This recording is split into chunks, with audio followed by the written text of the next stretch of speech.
What's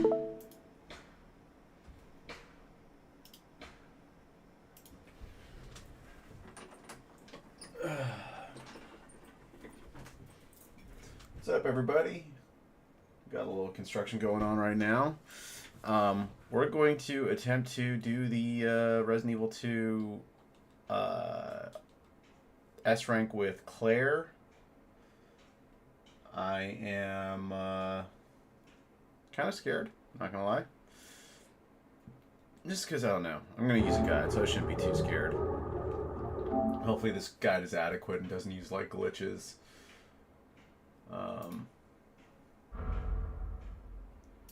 To the fight, I just don't do it, so...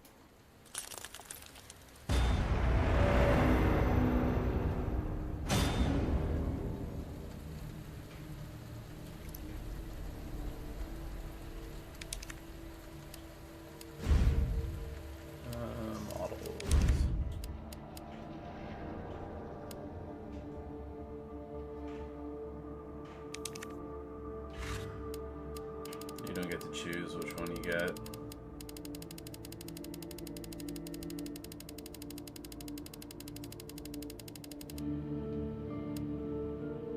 Alright. Let's get it going.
I'm already more confident. I'm glad I did the hardcore mode first.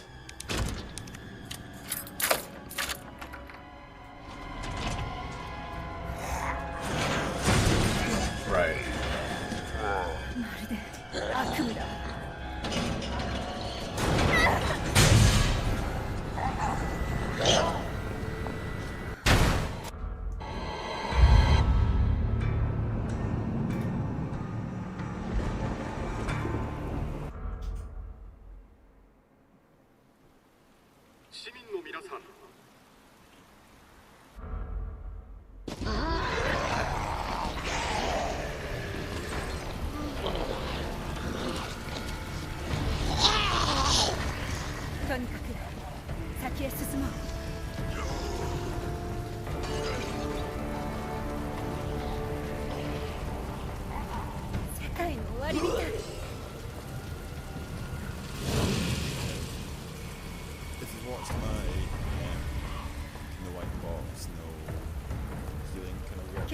Stuff I do is very similar. Yeah, I mean, you don't need to use this for an S-Class. You can use most of the stuff in this video.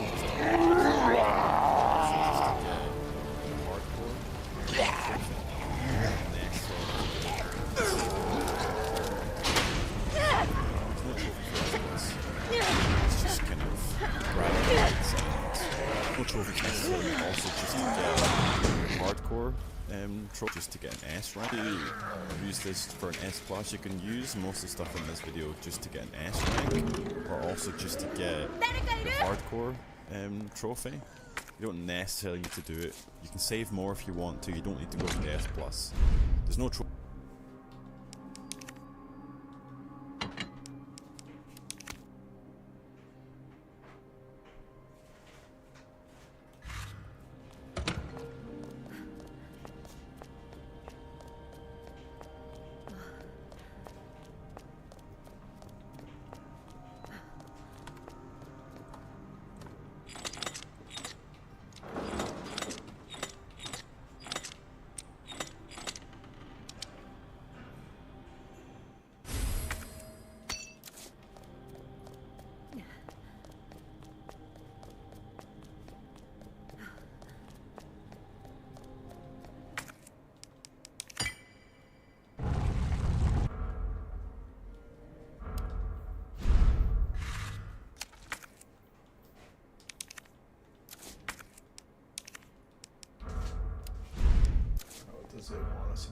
trophy for S+.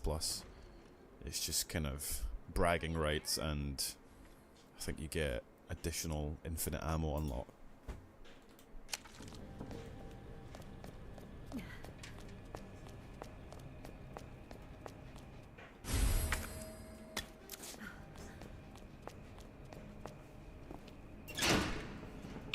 That's another thing actually for S+, you're not allowed to use any of the unlimited weapons.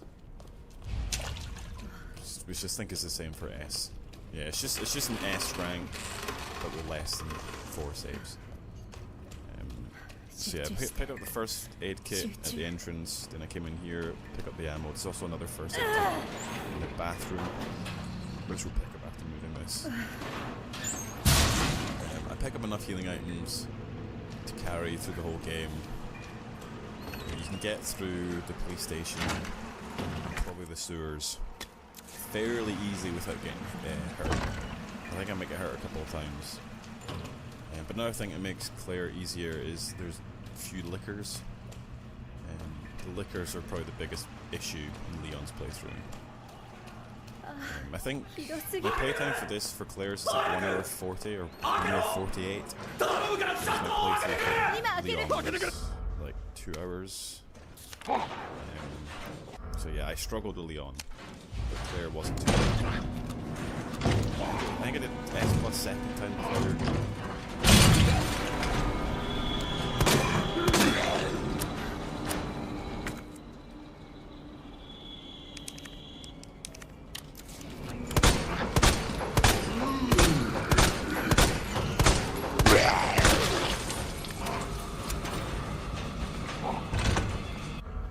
First time with Leon, just because I knew what I was doing, but yeah.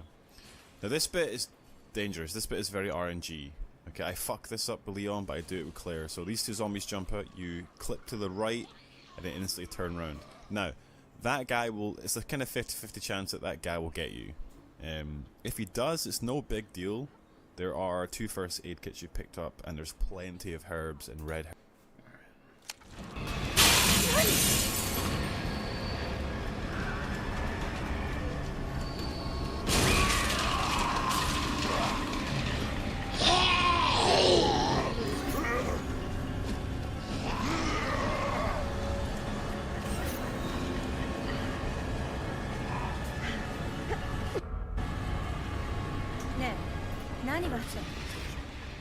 So if you get bit there, you don't need to restart. If you want to restart because you know we're only what 4 minutes in, it's entirely up to you. But I get bit there on my Leon playthrough and I still continue, so it's no big deal. Because you have huge first aid kits. There's also a green herb. There's another green herb coming up shortly, and another green herb and a red herb as well. So there's plenty of healing in the police station. So I pick this down. Just wherever you have room for healing items, just pick them up, because like you can use the item box as much as you want. After doing challenge runs, it felt so nice to be able to use the item box again. But yeah, there's no enemies in here, so we're just going to run all the way to the end. Zombie breaks through the window, but it doesn't happen until after you've gone past. And here, turn left.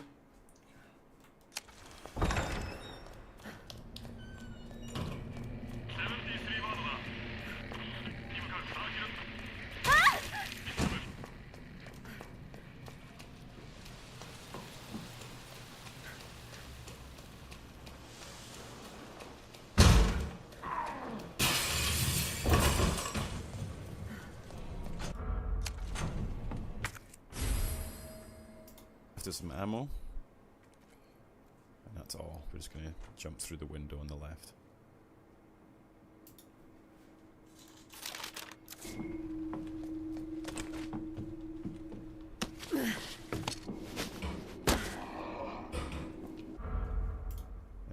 This is, I play strictly on PS4,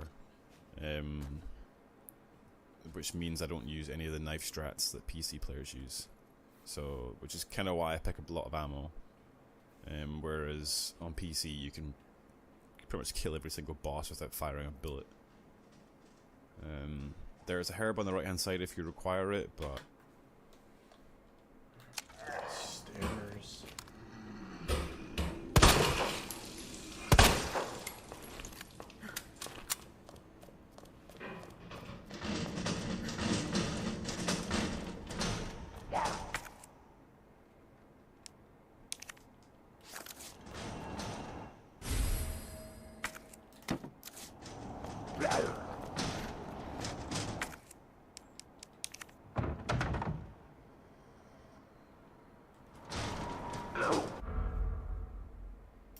We don't need it just now. Ignore the zombie down there. And there's sort of red herb at the end of this corridor, which you can combine with the green one.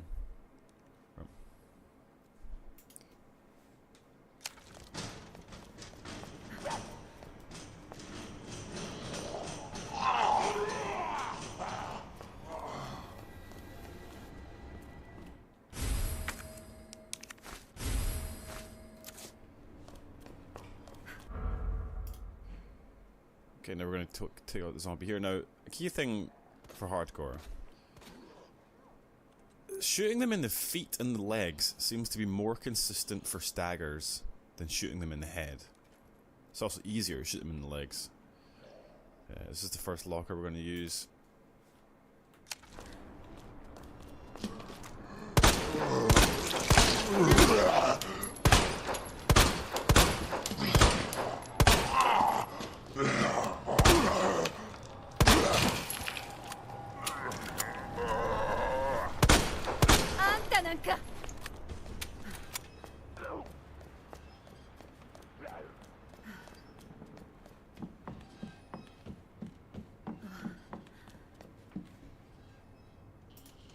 I think this is DCM.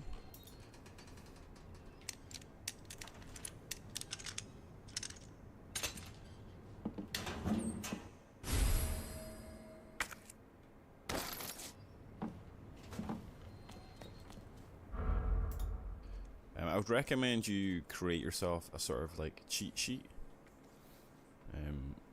Also, unless you plan on using the submachine gun, I wouldn't even bother getting that one.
Shooting in hardcore is as well.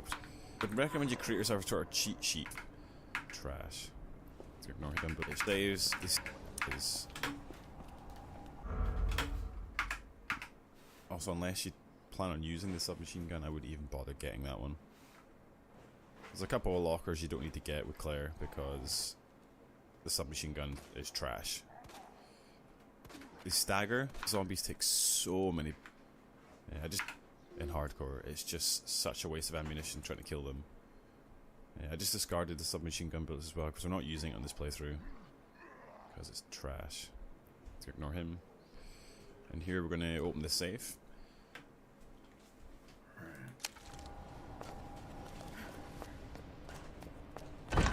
Oh my! You asshole! Fuck you!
Now, yeah, I would recommend you create yourself a sort of cheat sheet where it's post in the description below the answer to all the ones that we use, and you can just use that if you want while doing your playthrough.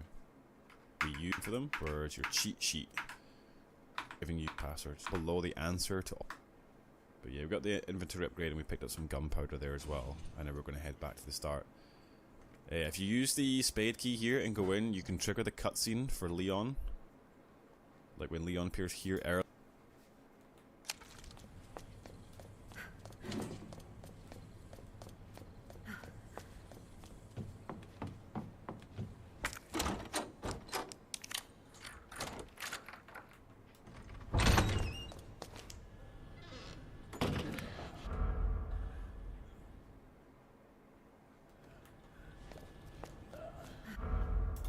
So you don't have to the library. Right, because we're going to have to go into the library at some point here. This is what, lion. Do I turn around here? Crazy how much time. Like, trying to work out the 3 medallions, and there's the 2 passwords in the lab. Checking your dock time. But yeah, now we're going to inventory slots here. Pick up the book from the library, which will ignore that using the submachine gun because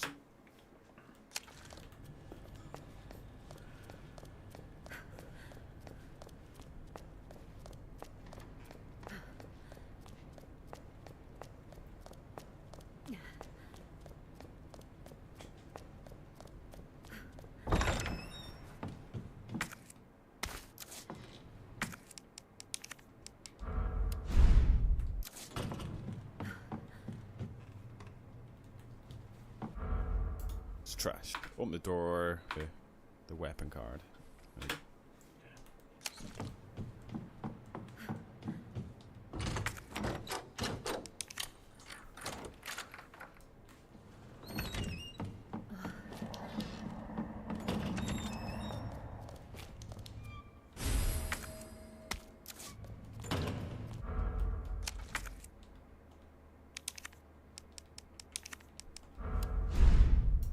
That's the grenade launcher.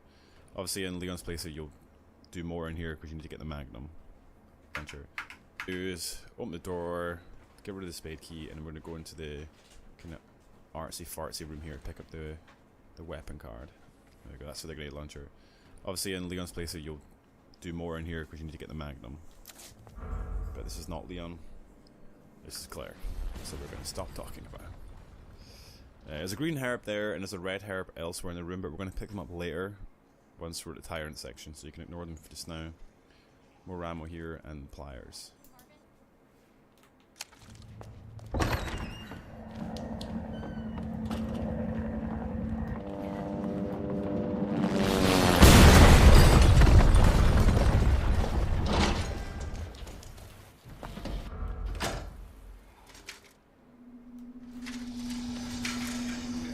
Mavi, 大変よ。こっちはゾンビだらけだわ。マビ、聞こえてる？マビ？ Got rid of them. 嘘でしょ。 Left, we can ignore that. Flashlight on the table. Ammo on the police officer's body. Then we're going to go into the office, pick up the valve. Gunpowder. And the last one we're going to use for the shield. So yeah, see, like, there's so many things you need to pick up here.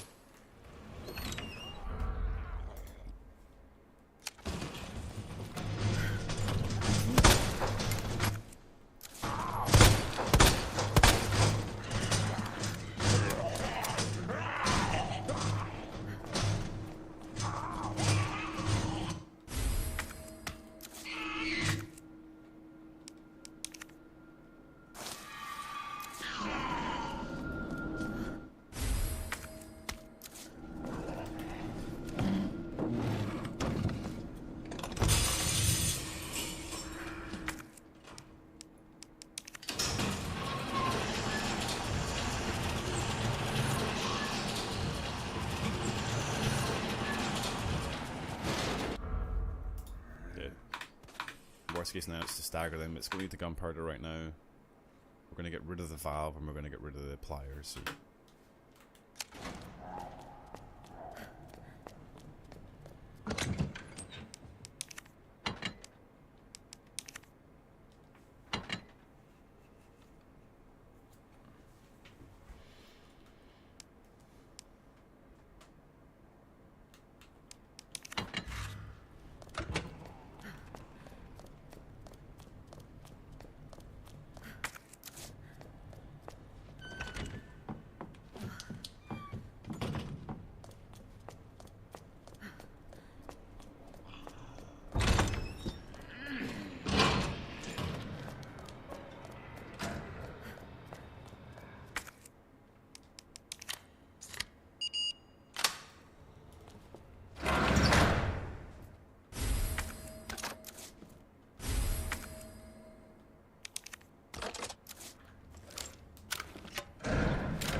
zombies, I need to start. Sometimes it completely stands. really be aware of this corridor. This door here, there's some zombies you need to. So back to this corridor. What do you say? Get rid of the pliers. There is 2 zombies you need to stack. We're gonna, and now we're gonna get rid of some stuff. So don't need the gunpowder right now. We're gonna get rid of the valve and we're gonna get rid of the pliers. So you can just. Oh.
Oh my god.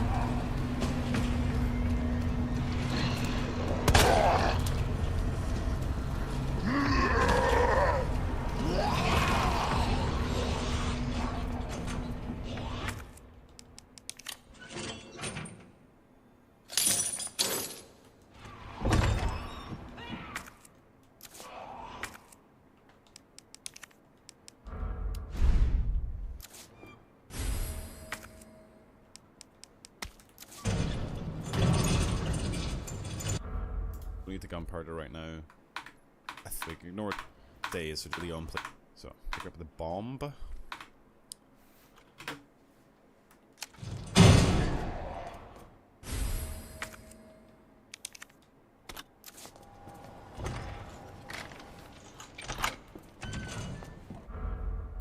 Straight into the weapons room for the grenade launcher.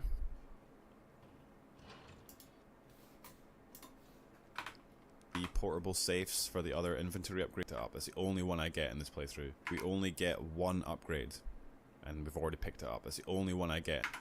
We only get not completely necessary to get lockers, but not completely necessary to get. Also, I don't actually use the portable safes for the other inventory upgrade in this playthrough.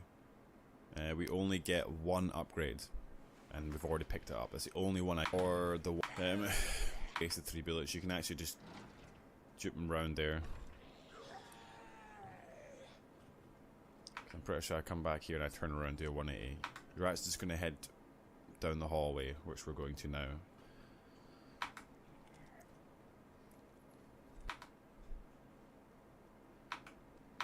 If she's running against the railings there, you can actually tap. This is going to give us some flame rounds. Plus, man. If she's running against the railings there, you can actually probably. So we want to go to the 2nd floor now.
Let's save.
We just run past there. Save yourself some ammo. Here we're going to use cap. This is going to give us some flame rounds because in here it shoot you.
There's also gunpowder in the left locker there. I don't have room for it, but if you want it.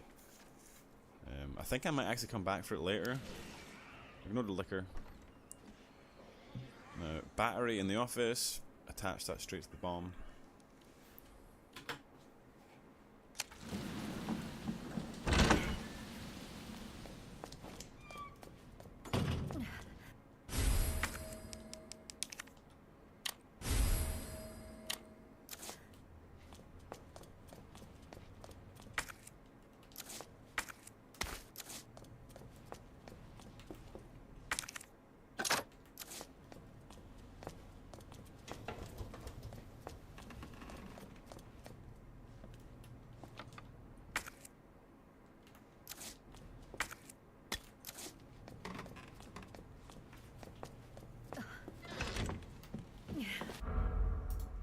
There's going to be another flash grenade in here.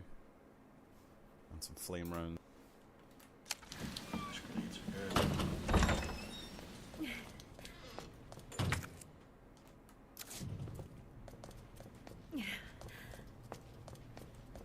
Wait, is there really a flash grenade in here? Oh, it's right there.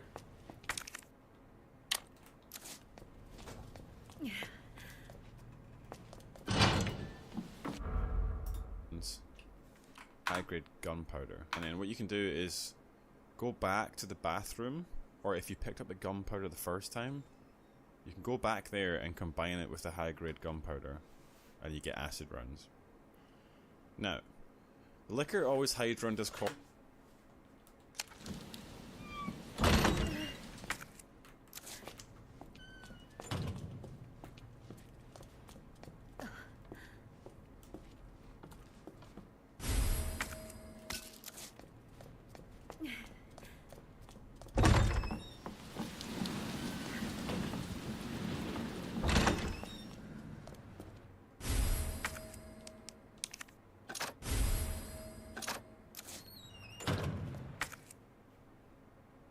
Corner, and I usually I shoot it with a flame round and run past it.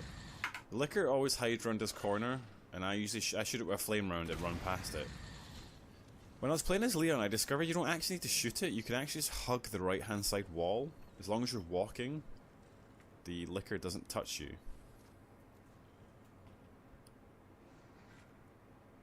Hug the right it, the high, or if you can pick up both, and then what you can, and a first aid kit as well. So I think I pick up both, and then what you can do is go back to the bathroom, or if you picked up the gunpowder the first time, you can go back there and combine it with the high grade gunpowder.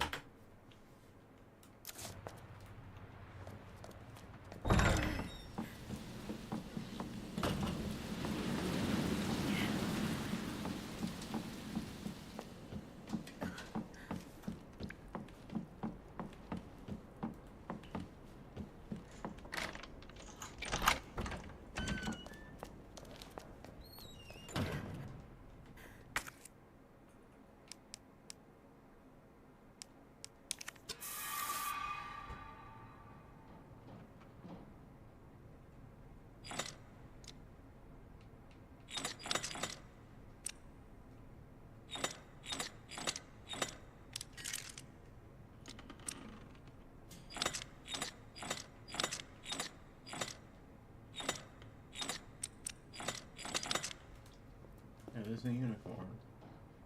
Very scorpion.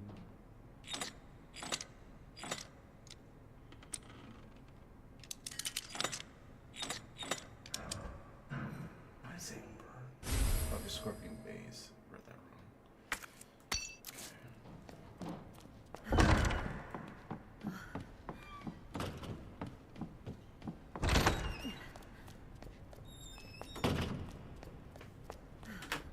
And you get acid rounds. Now, Liquor always hides around this corner, and I usually I shoot it with a flame round and run past it. When I was playing as Leon, I discovered you don't actually need to shoot it, you can actually just hug the right hand side wall. As long as you're walking, the Liquor doesn't touch you. Also, yeah, to shoot this, there's also gunpowder in this room, which is what I use to make the acid rounds. So back into the library, we're going to go upstairs, and we're going to use the bomb to get to the lady statue.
Wait, still alive?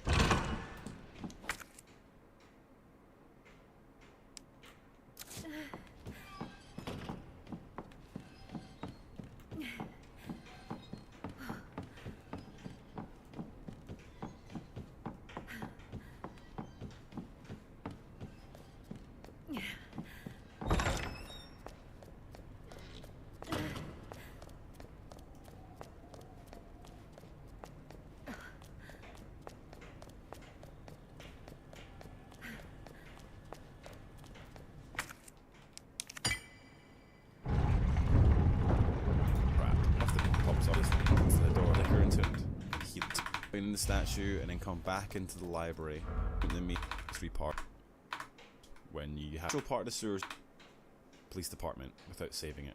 And be careful when you come in here, the zombies sometimes have, and it's the sewers, because the sewers, the initial part of the sewers is really easy, at least save and save it just before fighting Birkin part 2, because the Birkin part 2 fight is fucking awful. Birk without saving it. And then save it to all the sewer section with early in the sewers. You could save in the sewers.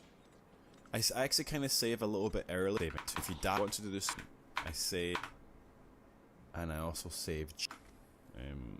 Also kind of different.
話は通じなさそう。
こっちよ。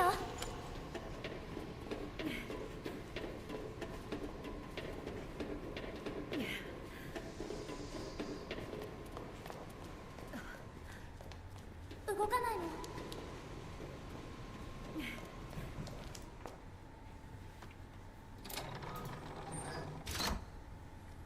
すごい。ね It's a similar save file. アンブレラでお仕事してる。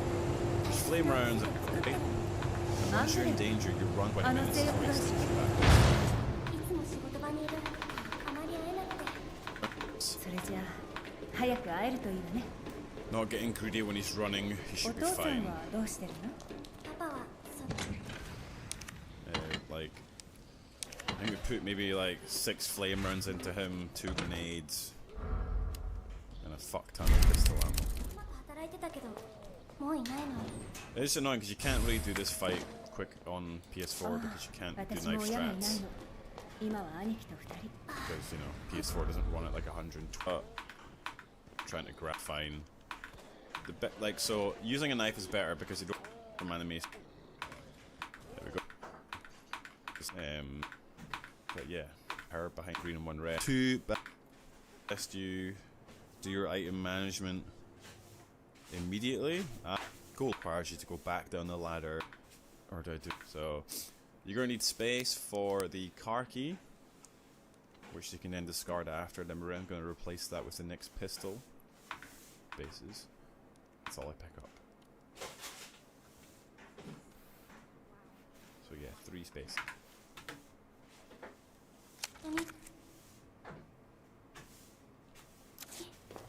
私たち共通点があるみたいね嬉しいわ Preferably, if you have 5.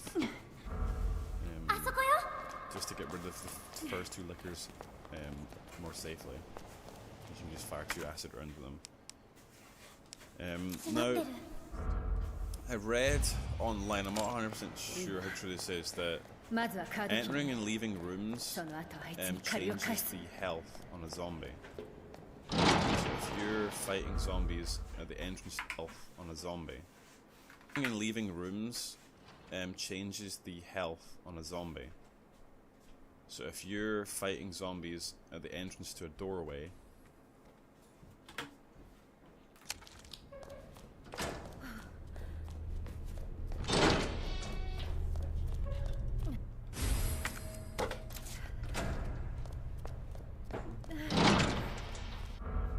that it can like seriously affect the health they have. Like every time you kind of in and out of the room, they get health back. I'm not 100% sure how true that is. It is definitely believable.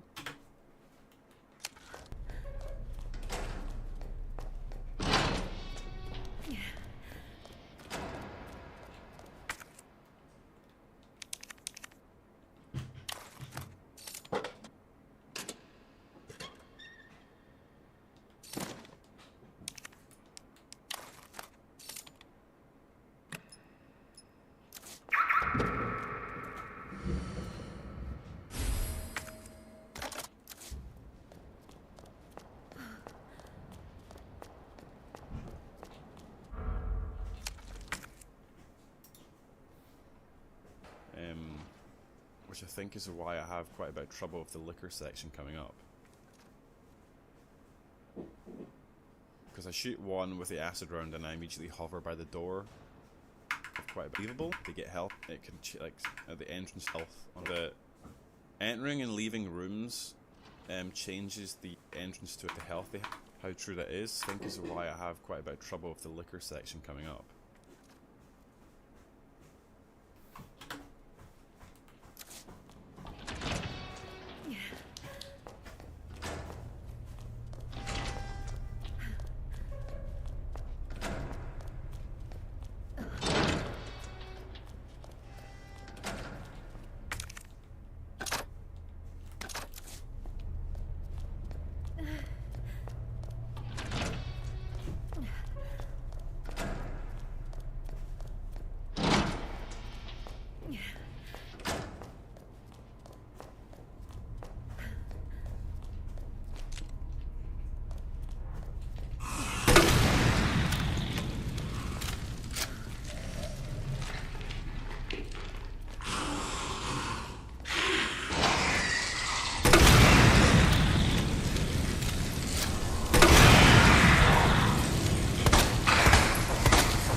shoot one with the acid round and I immediately hover by the door, you're going to need probably 4 acid rounds for the first room to dispatch the 2 lickers first.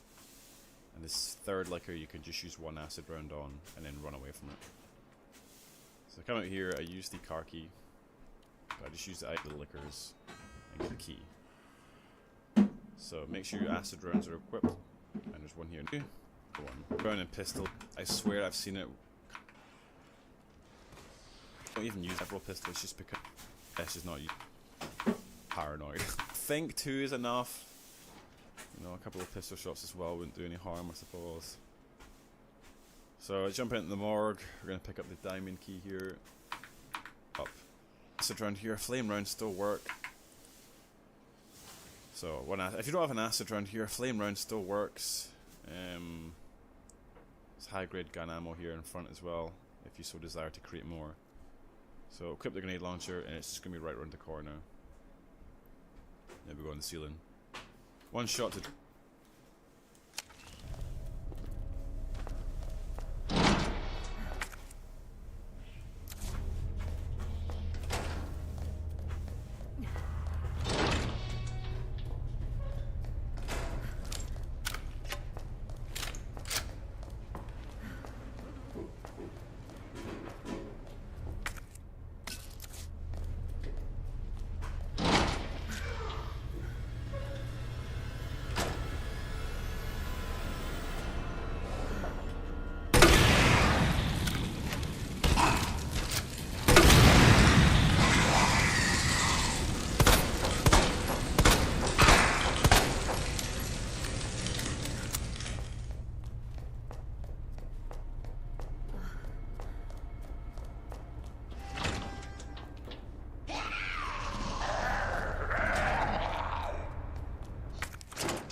Drop it and run past it. Back in the car park.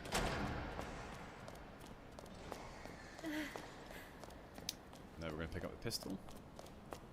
Because this is the main one we're going to be using. And then we're going to get rid of the... What's it, is the SLS or something it's called? We're just going to wait until we essentially turn it into a Magnum later on. Which is going to be primarily used for the G2 fight. So diamond key here. Now, inside here there is the upgrade for the grenade launcher. But it turns it into a 2-item box weapon, which I don't like. All of this like help you aim. If you've been playing this and you're seriously considering going for an S+, I'm only assuming that you have a good understanding of how to like fire a weapon in this game. So I don't think it's really necessary to have that upgrade.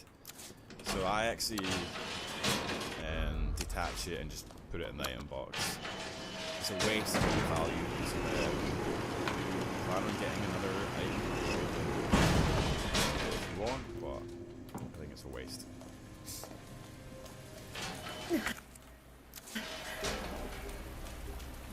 Now you can also get rid of the diamond key here. I get rid of it after this, but you don't even need it anymore unless you plan on getting the other button for the armory area. If you don't plan on doing that for the upgrade, then just get rid of it. Because the heart key is all we need now.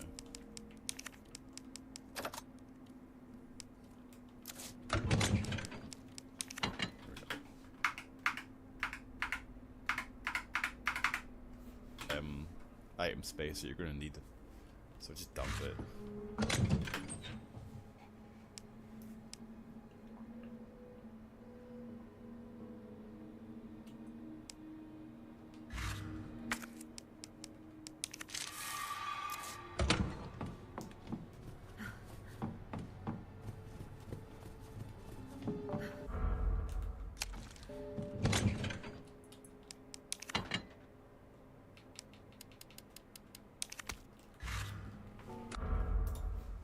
If you plan on getting another item upgrade, then keep it if you want.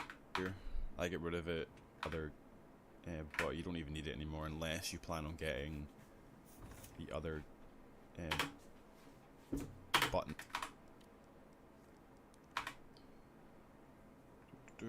Of the electric component is the item box halfway through, so I think I run with hog.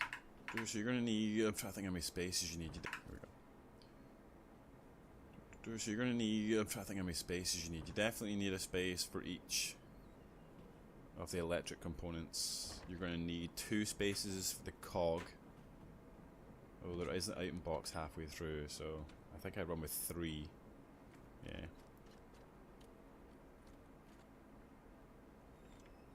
So we're gonna go upstairs. You can go down and get the jewel if you want to get the SMG, but it's trash. So upstairs, in here's a flash grenade. To the right is handgun ammo. Now there's a zombie in here. There's flame rounds here and a zombie to the right hand side. I would recommend you use this fucking flame rounds because I get punished for not doing it.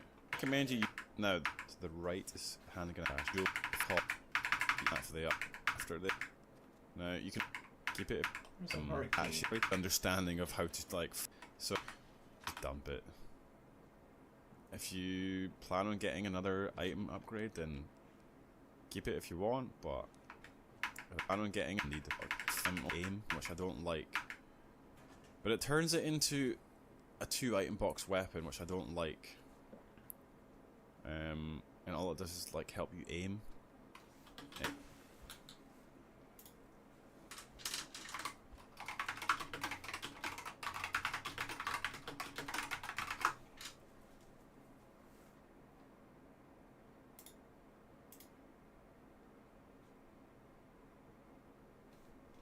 Okay.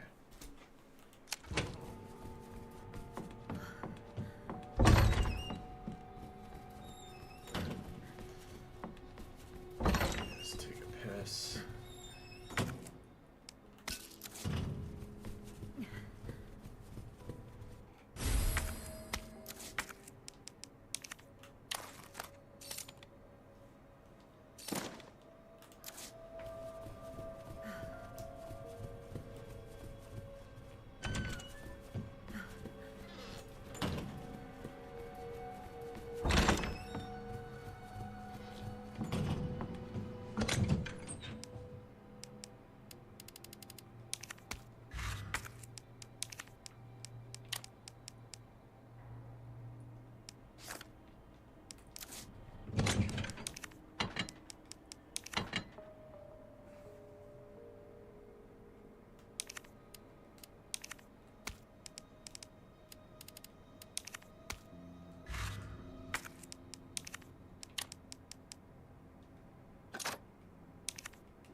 guys are here, if I remember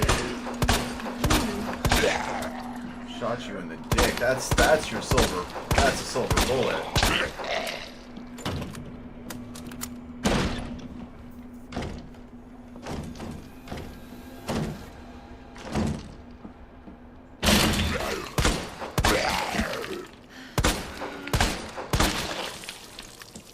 One more guy here. Don't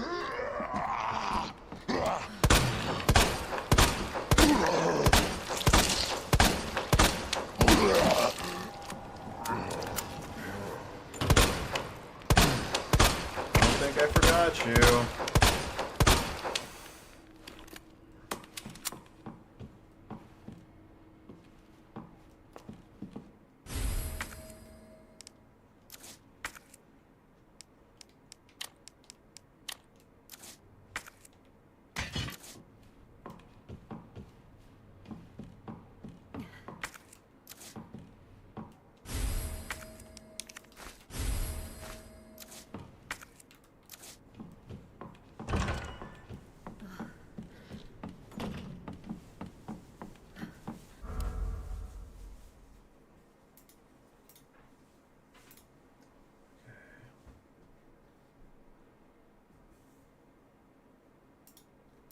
If you've been playing this, then I'm here and case for easy. I think if so.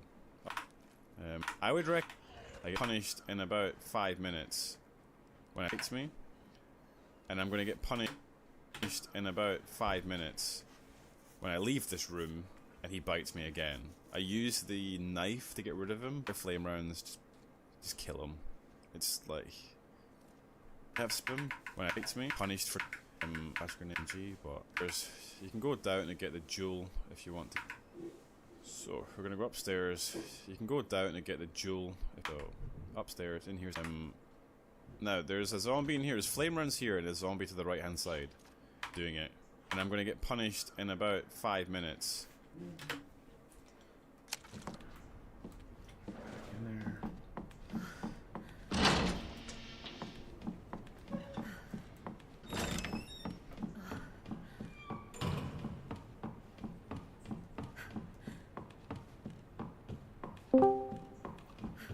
Oh, you know, he's a very married man. It's me. How's it going, man? It's going pretty well. Yeah? You're a married man now. Yes, I am. How does it feel? Feels great not to be a virgin. Let's go. Yeah, I had that taken away from me at a very early age against my own will. So Yeah. I'm glad you got to lose it on your own terms. Yep. Yeah. Is life more or less the same, or does it feel different?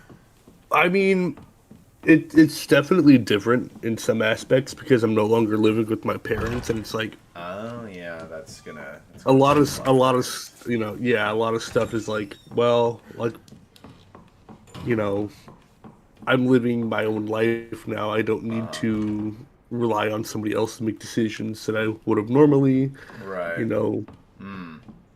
And like, I'm not saying that, like, you know, I'm not saying that the decisions I would have made would have been like horrible. Right. No, it just gives me a When I new. leave this It just room gives me a and he new bites me perspective again. behind I it. use Yeah, it's you know, you're kind of not really. It's less restrictions, you know, and more liberty, but there's Responsibility behind it. yeah, exactly. Yeah, so it's just kind of interesting to see those things fall into play. Yeah, I can imagine. Yeah. But heck yeah. Yeah, man.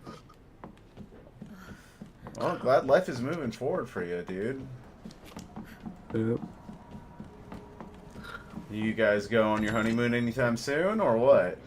We went like right afterwards for like a couple of days, and then probably in the summer we'll have something again.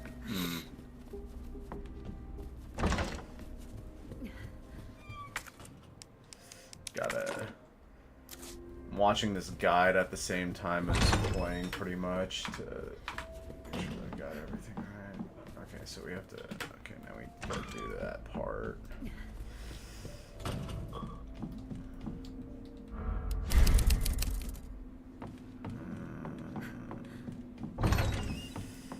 What a...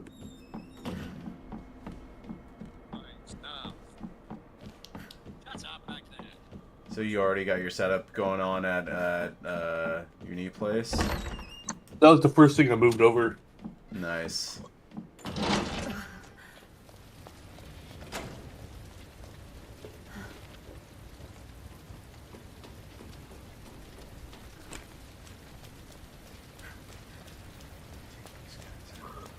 Literally, I'm such a simple man. Just give me my video.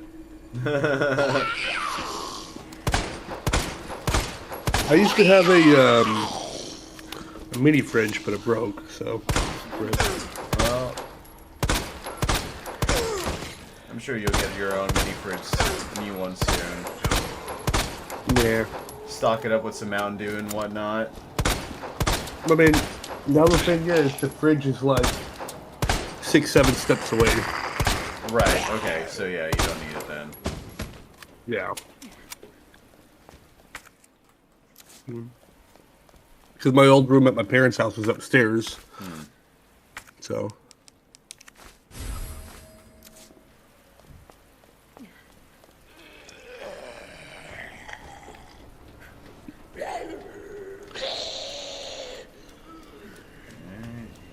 Go.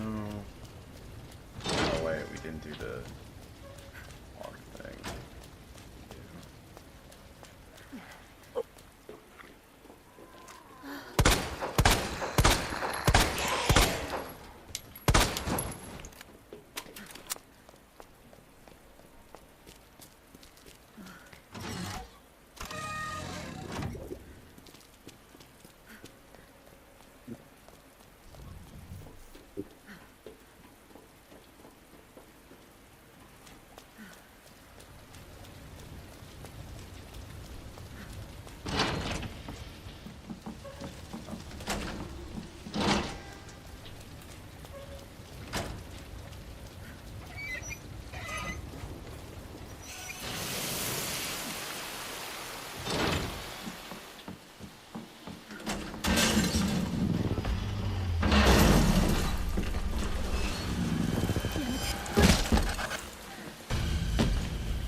So what does it want us to do once we hit Mr. X?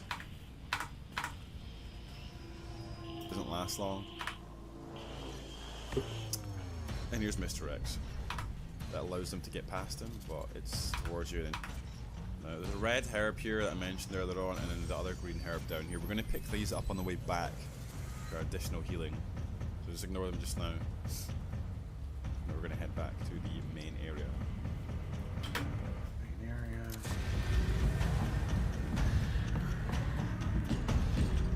Oh yeah, we want to go to the clock tower now.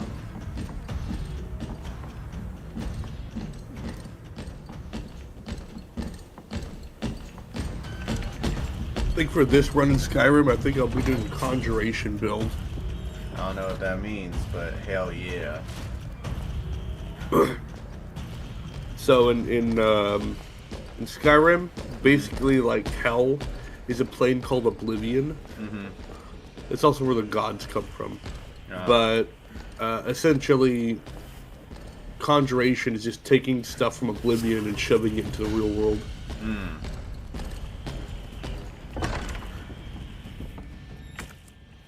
Wait, we don't have that. For the library, which Rex hasn't followed you yet. I think that's hand grenade as well. In fact, you don't even need to because I'm pretty sure at least 2 space. I'm pretty. Because I think I know a space. But... Right, we have to go into there. Oh yes, no.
I got the hats off for you.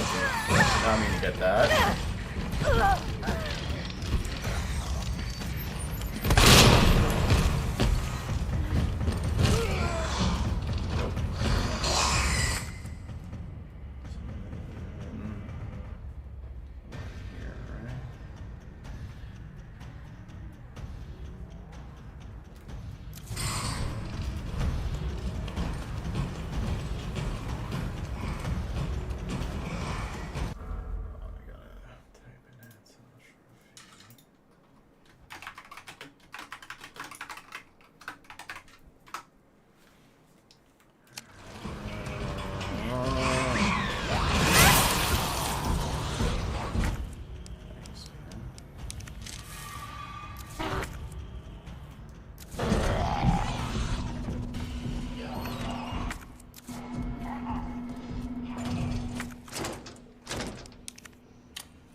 Damn, that's intense.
大成功。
I know.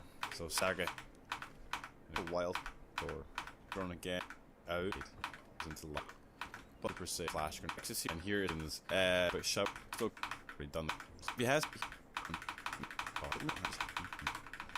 So because the zombie box and item herbs now do the sewer section without getting hurt pretty easily. Be red and because we're gonna pick up the green herb plentifully. We're just gonna up us and then look up still connect.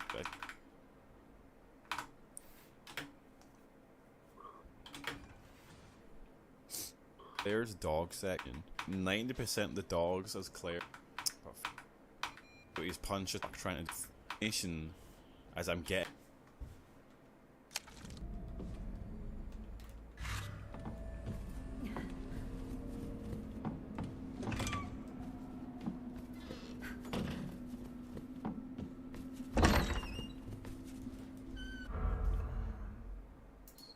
Leon's dog section. Path from where section, I don't think it's necessary.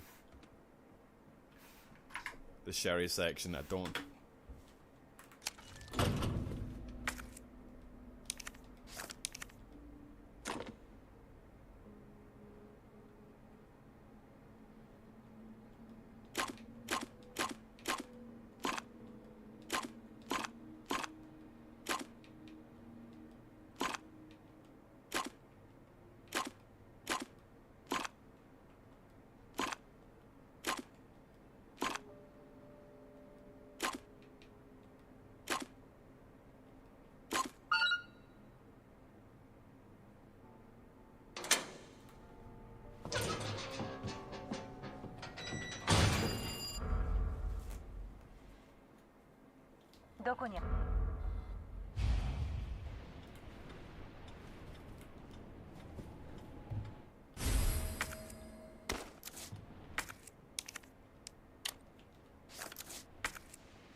think it's.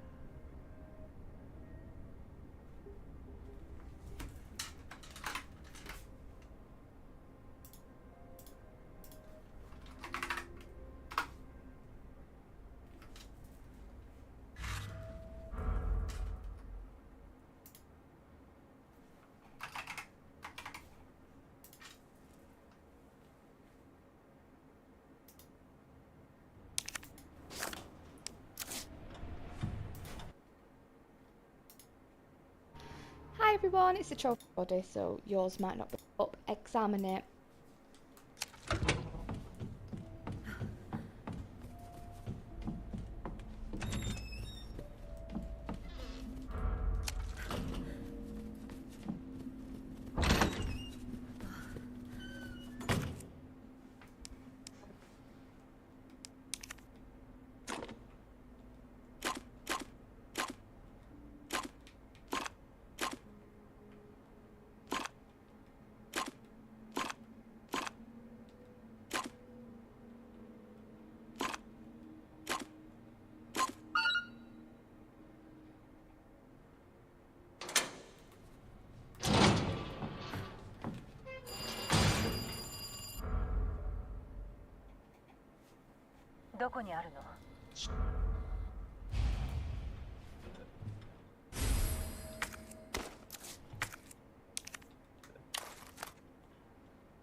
And you'll find a puzzle block in the back of it. To head over here to complete the puzzle. Now the puzzle is different for everybody, so yours might not be the same.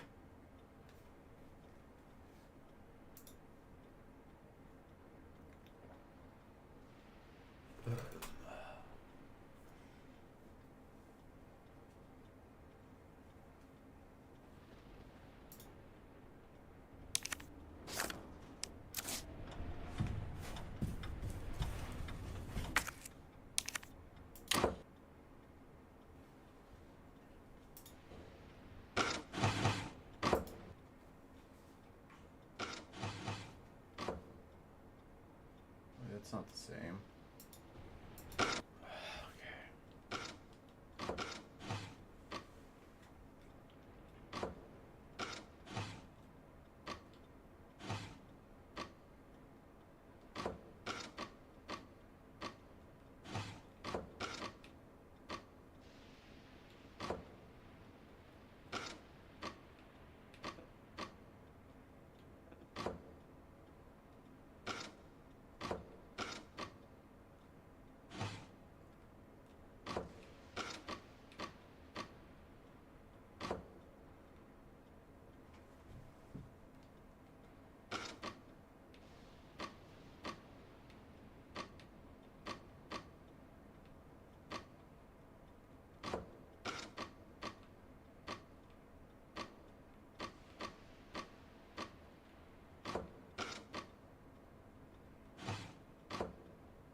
のドアから出られそう。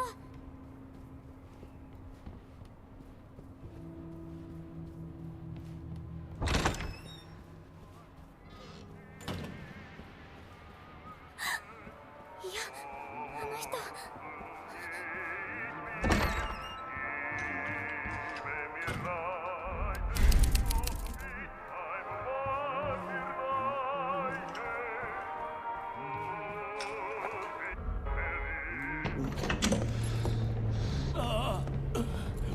クソガキめ、後悔させてやる。来ないで。助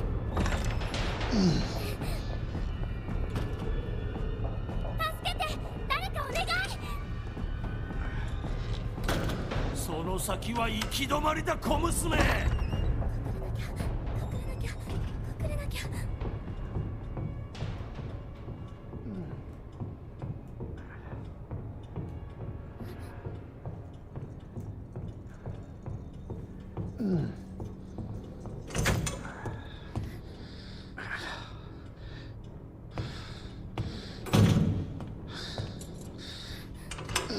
かくれんぼは終わりだ。鍵を閉めたぞ。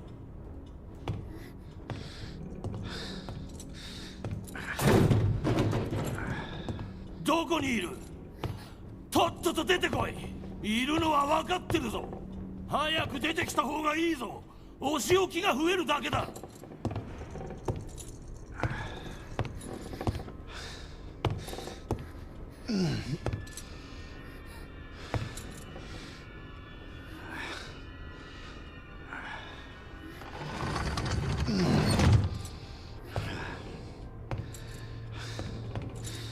神様、お願い。どこに行きやがったあのチビ。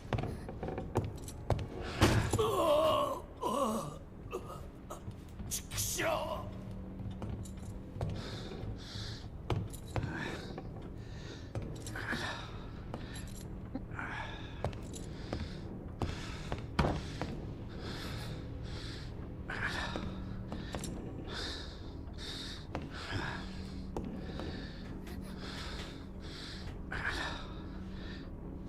クソガキが。おいや、やめて、お願い。これが最後のチャンスだぞ。出てこい。今すぐ。あ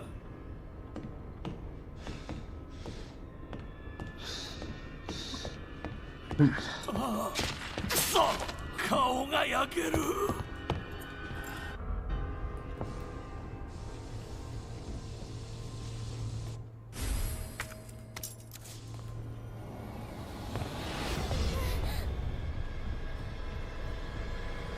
くそ、鍵はどこだ。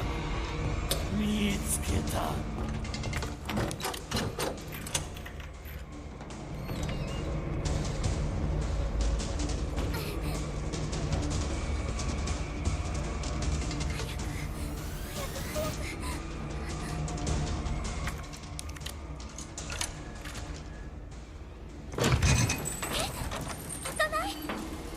残念だったな、シェリー。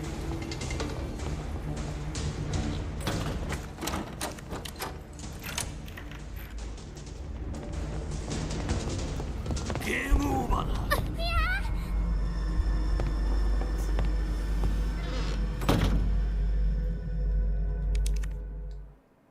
Get that document, man.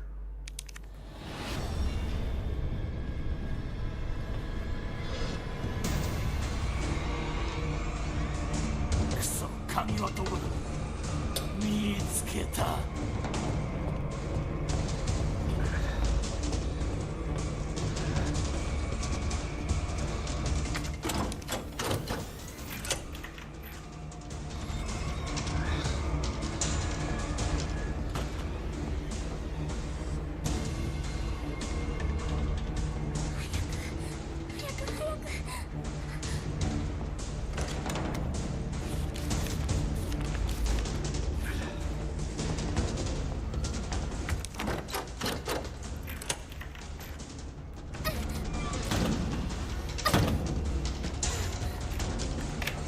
今いるシェリー。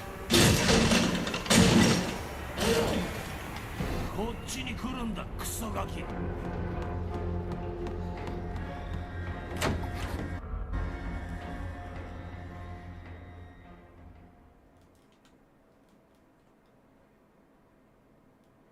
ごきげんようクレア。取引をしようじゃないか。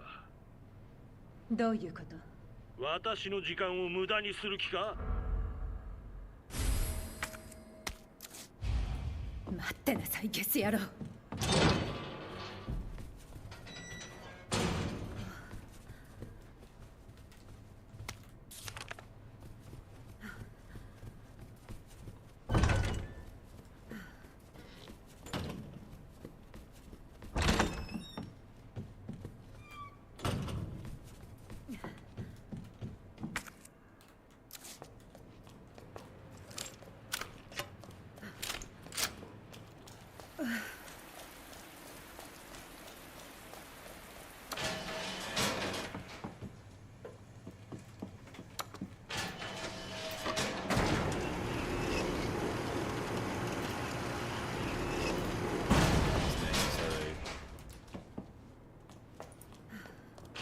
Sure you've already done it before. I think it's very easy not to get caught. So it's just this puzzle. I always like to do this puzzle from back from trying to break past the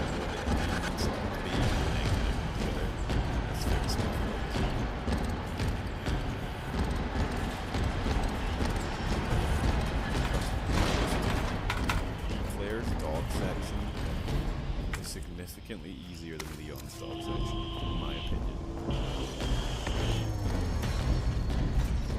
You can kill like 90% of the dogs as Claire in a position where they can't even touch you.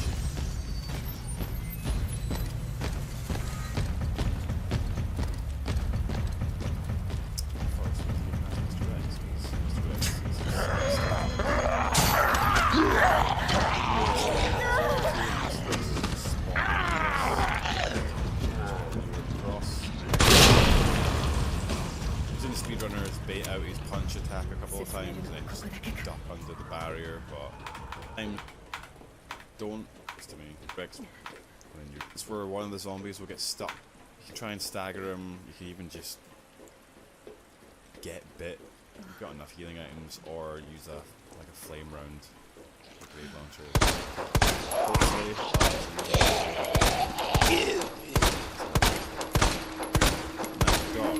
Kill 3 dogs. They're a nightmare to shoot once they start running, but you will stop eventually. You also just appear below you at the gate. There we go, and just kill them. I think it's 5 bullets on hardcore.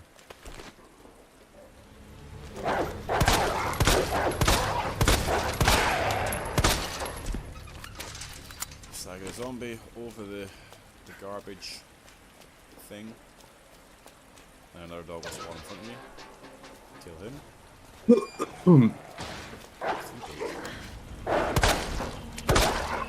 Just going for the dogs and spawn on top of the car. You usually get stuck behind the car. If you can, try and run whilst having the camera behind you so you can keep an eye on them, but you usually get stuck. Now, first dog that runs up, kill it as fast as you can. When the second dog jumps over, go through the gate. That dog almost always misses you. Just make sure you hug the left, you're fine. And then it's the bus. You might get this is where I used to get hit. Grenade on the right. You stagger the zombie get past him. And you don't really want to linger here, you need to jump out the bus straight away. This is where I get hit. The fucking insta hit from the dog there is annoying. Just, yeah, keep an eye on them as you're running. While Claire's in caution mode, she actually runs faster than she does when she's healthy, so I suppose getting hit's probably a good thing. But there is actually an additional healing item inside the orphanage here. You just go upstairs and head to the back.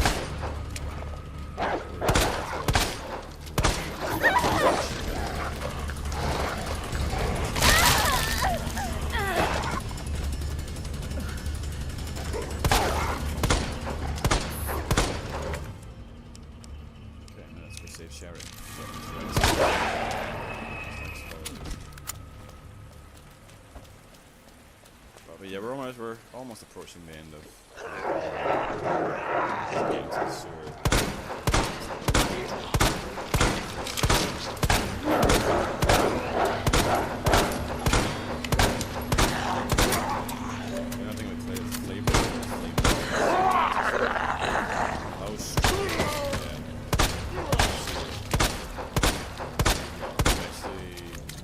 Section where you're heading towards getting the king and queen pawn. Yeah. Sewer.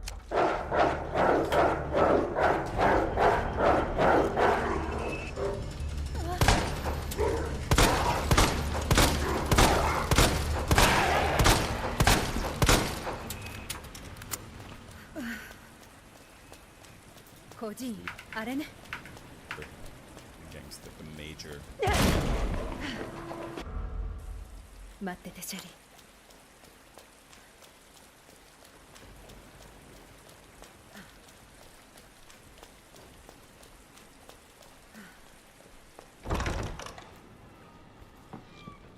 どこなの？ペンダントを持ってきたわ。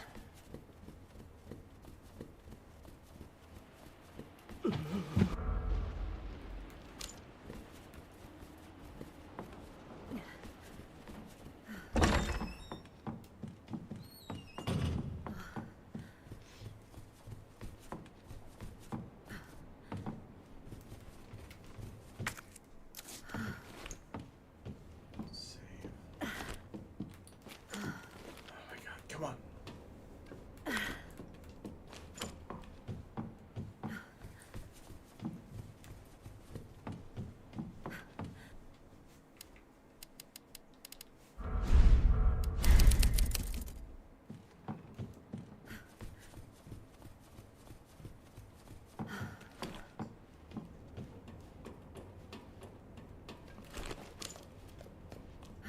Sherry, どこなの？ First save. I always struggle with the section where you're heading towards getting the king and queen pawn.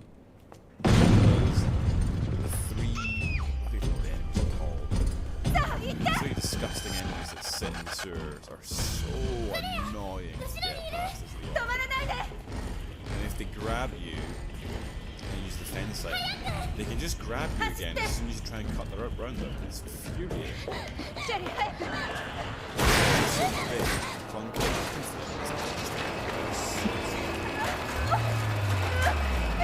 Yeah, go into the room where Annette Birkin. I think, in fact, there's probably more high grade ammo somewhere in the sewer. I'm not 100% sure. So there is very limited, like Magnum powder. Magnum, like in what world? It's the one on the left one, and reasons which we're not going to use because this first save, we're going to be more frequent after this, and then just save the game here. And inks, therefore, because if there is somewhere at high grade, 4 grenades for that section. I was so salty. Yeah, go into the room where Annette was. You'll get high grade ammo.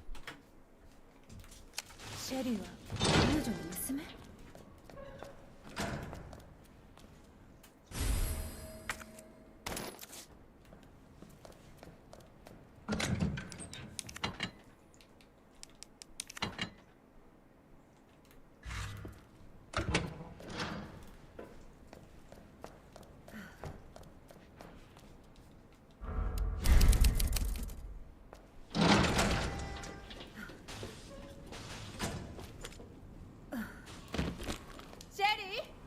聞こえてる？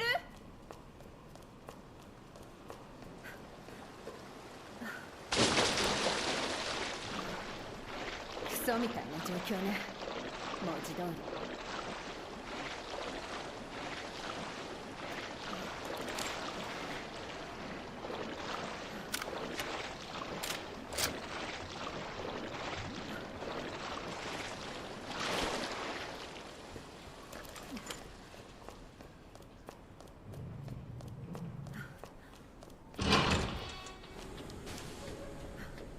ケーブルか。ここに？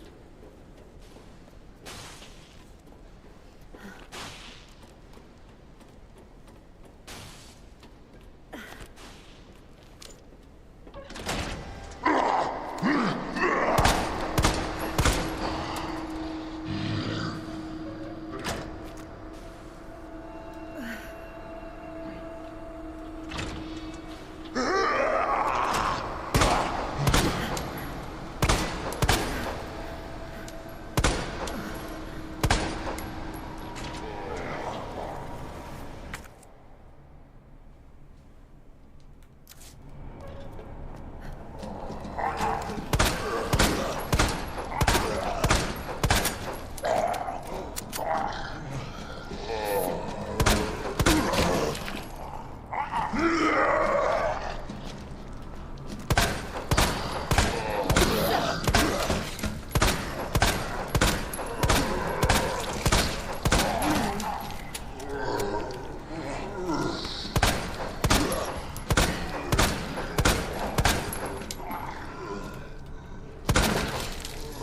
God.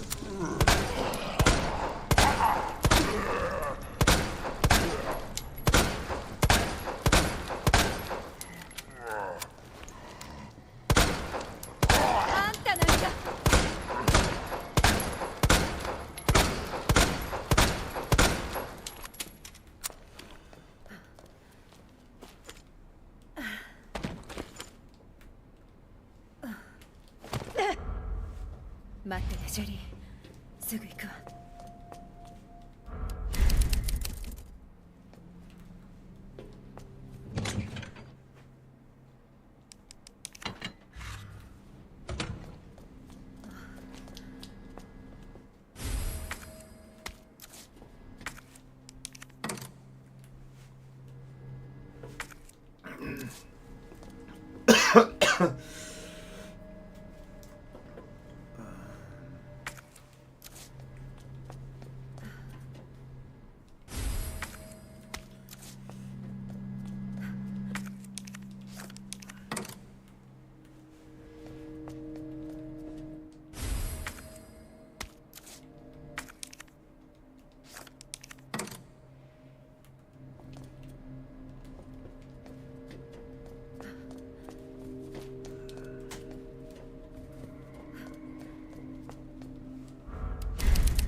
What is up, guys? It is me, Michael, aka Vanilla Bear, with Claire.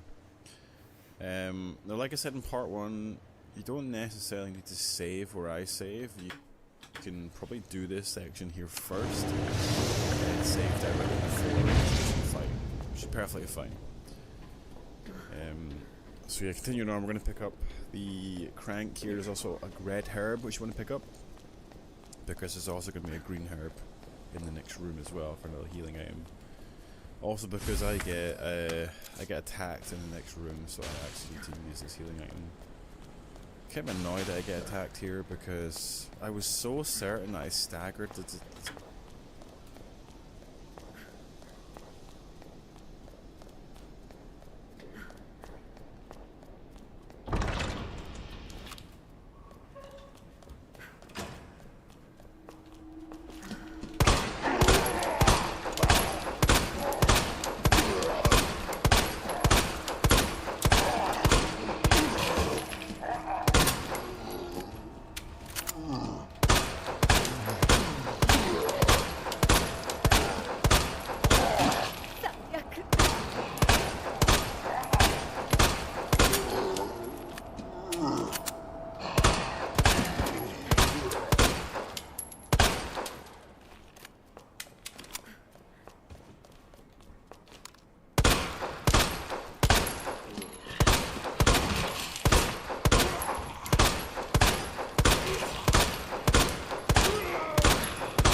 あんたなんか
Wait, what? Where did you come from?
頑張ってシェリー、もう少し。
Hmm.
Come on.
Customize these twice.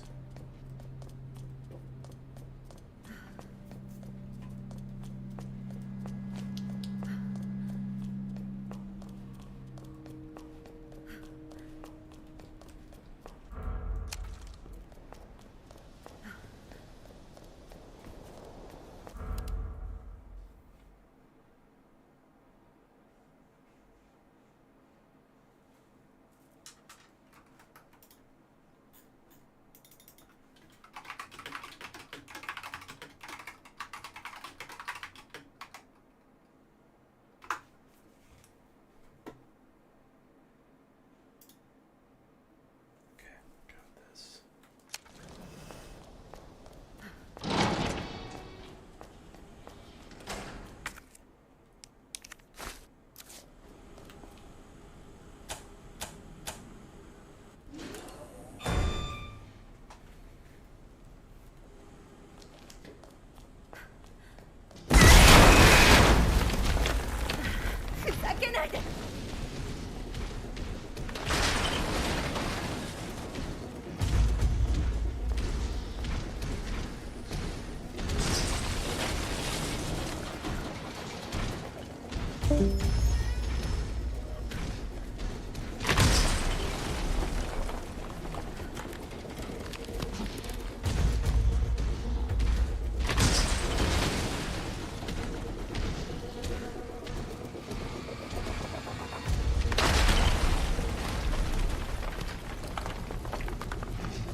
サプライズプレゼントよ。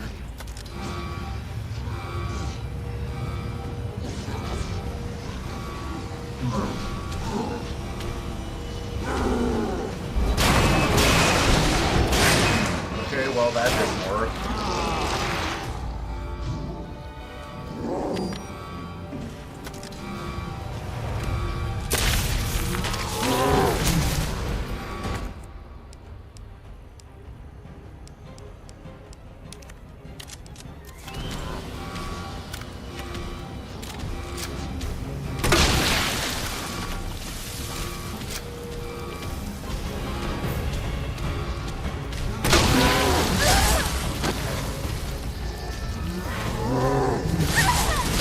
Dude, come on.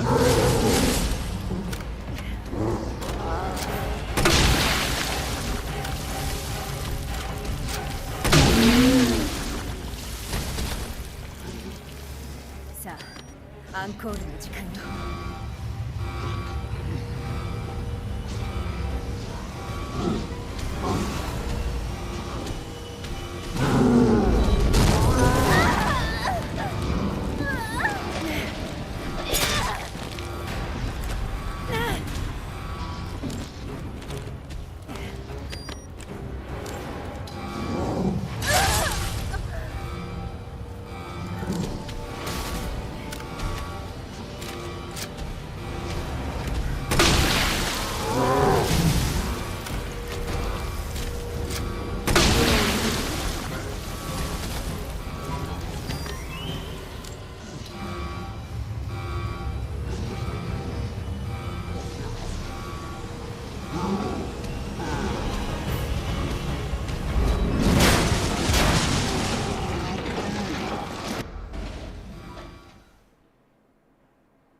ねシェリー。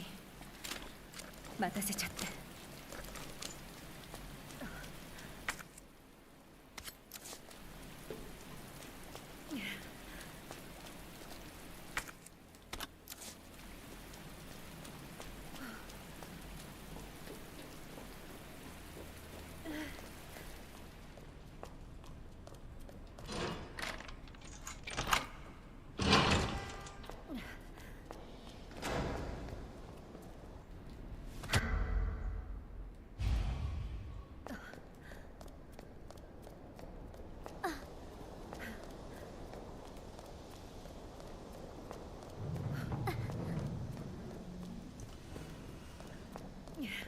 アネットは研究所は近くにあるって。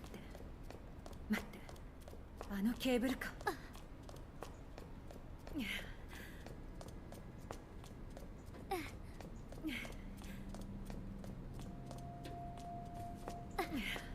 頑張ってシェリー、すぐ直してあげる。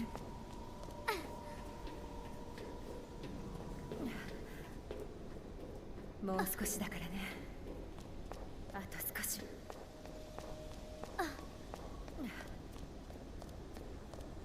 よし、ケーブルカーよ。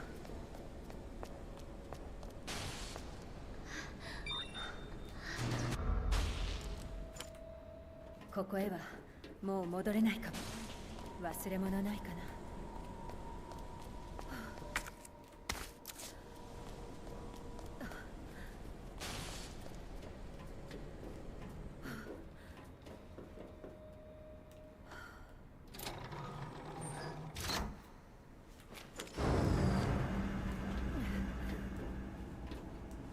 こちらはネスト直通です。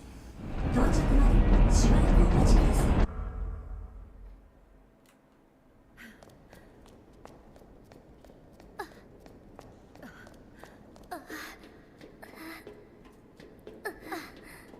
必ず直すわ。頑張ってシェリー、大丈夫よ。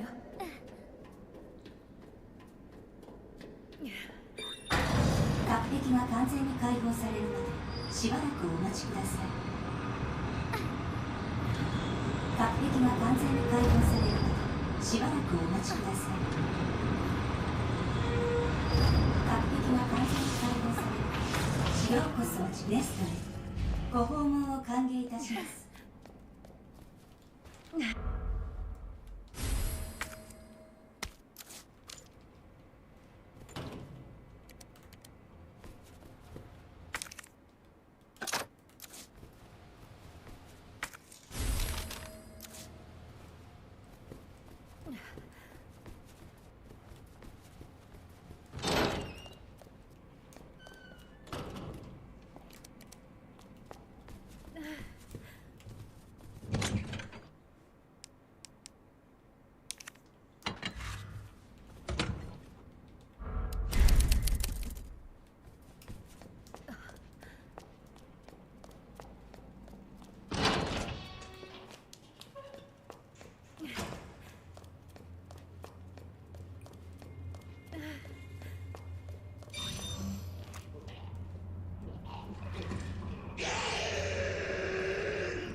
最新の生化学研究に基づいてバランスの取れたメニューをご提供します。健康的で美味しい食事をお楽しみください。Oh, Nix. Nixer. You get a platinum yet? No, I'm inching towards it. I'm doing the second, Bro. the last speed run basically that I need to do, and then You've been playing that game for like 5 years, man. Dude, why are you so slow? I'm just a very slow man, very mentally slow. No. Listen, you don't do it. You don't say it like that. You say like, you know, I like to take my time. You know, take my time, nice and slow, very sensual. Very sensual man, yeah. Exactly. See, yeah. Now you gotta spin it, man. Spin control. Listen, it's okay, sweetie. Very little brain, you know, I don't know what to do. I'm very little man, Oh, Waleed, you're on early. So early. I know. Listen, I'm glad you're here, Wally. I have a question for both you and Locust. Okay. Okay? What's going on? Like this totally legit, all right? We're gonna explore this. Now, Waleed and Locust, are either of you homosexual? I cannot say that I am. Okay. We both said though, so no, I'm just playing. Just like, we're listening. Okay. So we've now established that you are not homosexual. You're fucking straight. Yes. Correct? Yes. Okay. If you were to be paid, like, let's say, $1 million, would you be gay for an hour? Is $1 million enough to be gay for an hour? Now, wait. Is this a riddle? Is this a riddle? Because there's a difference. There's a difference between being gay and then doing gay stuff. You know? No. Hold on. Let me define. I will define the term. Now, when I say gay, I mean like you're legit gonna be doing this. Like you're not just I'll hold the guy's hand for an hour. No. No, I mean like you're fucking in it. Like the stipulation would be you'd be in some sort of intimate situation where you would be committing some sort of homosexual act. All right. In effect, you would be gay for 1 hour. Oh my god. All right. Now hold on. Just this is kind of like a Turing test here. Sure. Is $1 million enough to be gay for 1 hour? Well, you know, I think the gayest thing in the world is playing something like Arc Raiders, so I wouldn't mind doing that for an hour. I mean, I would think having sex with the same sex would be pretty gay, but I mean, okay. No, but in all honesty, let's just explore this. Like mature adults, would $1 million be enough to be gay, like 100% gay for an hour? Yes or no? No. Waleed? Just fondle balls and suck pee-pee? Like you don't necessarily have to be like commit like a sexual act, but you're going to be intimate with a guy. With a guy. I'd have to say no. Okay, so $1 million is not enough, correct? Correct. Sure. Okay, so we've agreed in principle. We're just now haggling on price. How much would I be knew it was going there. I knew it was going there, dude. I'm listening. Just okay. I fucking knew it. I knew it. I'm not interested, but I'm listening. Okay, well, now we're just haggling on price. I'm just saying. Let's make a deal here. Yeah, I don't know, because here's the thing. I know the metaphysics. I know the energetic component for, you know, sexual intimacy, you know, and I don't know if I had like $1 billion. I don't know if I could look in the mirror and tell myself, "Yo, I took it in the ass so I could get $1 billion." You know, it's I'd have to agree. It's just I was just bringing it up in a joking way, in the spirit of a more philosophical question. Well, my guess is you're going to go to the idea that sexuality is on a spectrum, you know, inevitably. No. The thing with being homosexual or straight or pansexual or whatever, it's who you are. It's not It's not a choice. But right. Yes. Yeah. Totally. yeah, like it's you can't say you're gay by choice in the same way you can say, well, you know, you having been born with blue eyes is a fucking choice, you know, you're Right. fucking stupid. You know? Right. No, it is who you are. Right. But this is what I was bringing this up was more along the terms of the philosophical idea that everyone has a price, Right, and it's not right. necessarily going to be like a monetary thing, right?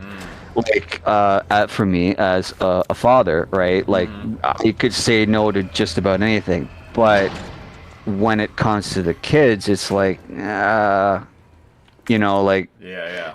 there's. I think that it's.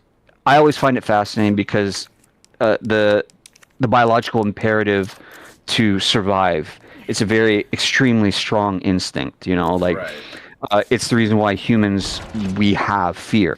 Like everyone thinks that fear is like, oh, you got to conquer fear. No, fear is a very extremely powerful survival instinct. Right. Yes. Right. I agree. And it's like it's us as humans. The reason why we were able to survive is because we were afraid. We wanted to ensure our survival. But what I find curious is there is a point where, as humans, you can actively choose to ignore that survival instinct to be altruistic in some cases. Right. You know, like Yeah, look that makes at sense. look at firefighters. Like that's fucking insanity. They will willingly run into a burning building, knowing full well there is a high chance of mortality, to help somebody else. And I think things like that, when you look at examples of like that, where people just go out of the way to help others, like it's a very fascinating thing, and Right. it somewhat restores my faith in humanity. Yeah. You know, it's just something to think about philosophically speaking. You know? Is your point being everyone is just wired differently, like hardwired differently? Well, yeah, I mean that's the case. Like with everybody, you know, more people are. Maybe there's a genetic disposition where they have a mental illness, or there's some people that when you study psychopathy, right? Yeah. They could end up becoming a psychopath, a sociopath, and shit like that. Yeah. But there's always, for me, it's always like a choice, you know, like that. I think that's what defines humanity as being not just an animal. That you have a biological imperative to survive. You have this overwhelming sense to protect yourself and ensure your survival of species, and then you have other aspects that raise us as a species, as a society, where we can ignore the needs of survival in order to do what we feel is morally the right call. Yeah. So is that where that question comes from? Is that why you? Yeah, I want to know the train of thought. See, that was just the breaking of the ice to soliloquy into this larger idea. That's a great word. That's a great word. Thank you. It just transitioning into this idea that everyone has a price. There is a breaking point, if you will, for everybody in every aspect. You know, it, like obviously, you know, like be gay for pay and shit like that. Yeah. You know, like that. It's again, it's using a little bit of humor to kind of like. No. It makes sense. It makes sense. I see where you're going. I see where you're going now. Yeah. Actually, subsequently, there is a big thing actually in the porn industry because obviously, if you're female, you can make a lot of money. But male porn stars, there is literally a thing such as gay for pay. Like there is. Yeah, I heard about that. Yeah. Male performers, they are straight. They're not attracted to men, but it's like they can make fucking, in some cases, more money than the female performers by doing a gay porn. Yeah. Gay for pay, baby. You know, like I said, everyone has a price. It's like when you need to eat, and it's like you've tasted desperate. You know, it's like, you know what? I'll suck a dude's dick, you know, to like fucking get that sports car I wanted, or not fucking have to worry about hunger. Yeah. You know, I mean, like, You know? if I had kids, right, I might answer that question a little differently. You know? And that's the fascinating thing about it, right? Like everyone has a button, everyone has a breaking point. You know, if somebody's just living for themselves, they're what they want to do is, or what they want out of life is inevitably going to be different from somebody who has kids or fucking even a fucking pet. You know, like some people, dude, like the dog. Like the whole dog's a man's best friend. Like that's not hyperbole, man. Like, No, it's not. Yeah. you know, to have an animal that loves you unconditionally. That's it's a really cool thing to like watch and if you have a dog, it's something like you can't describe unless you have one, right? Yeah, absolutely. One. Like I'm a cat person, you know, but. Yeah, but yeah. I mean, like, yeah, I see where you're kind of getting at, and like the first thought that comes to my head is the idea that a fear is merely an illusion, you know, because I kind of try to operate from the whole kind of unity consciousness sort of imperative in my brain these days, and I mean, if you go into like deeper into the, I guess, Zen sort of teachings, one of the things that you eventually come to learn is that the only thing that's truly real, the fabric of the universe, is unconditional love. You know? Yeah. And the ego is the only thing that really gets in the way of that. And that's the way that we've been conditioned. I think at our core, as babies, before the ego's developed, we have that same sort of thing that dogs have. You know, where it's just pure unconditional love, you know, for its owner or whatever, you know? It's like I know you obviously don't have kids and stuff like that, but it's if you see like a birth and stuff like that, and you see this new being come into the world, and they're crying and they're surrounded, and then it's so fascinating to watch. As soon as they're given to the mom, instant fucking calm. Like they just instinctively know, this is my mom. I'm okay. I'm safe.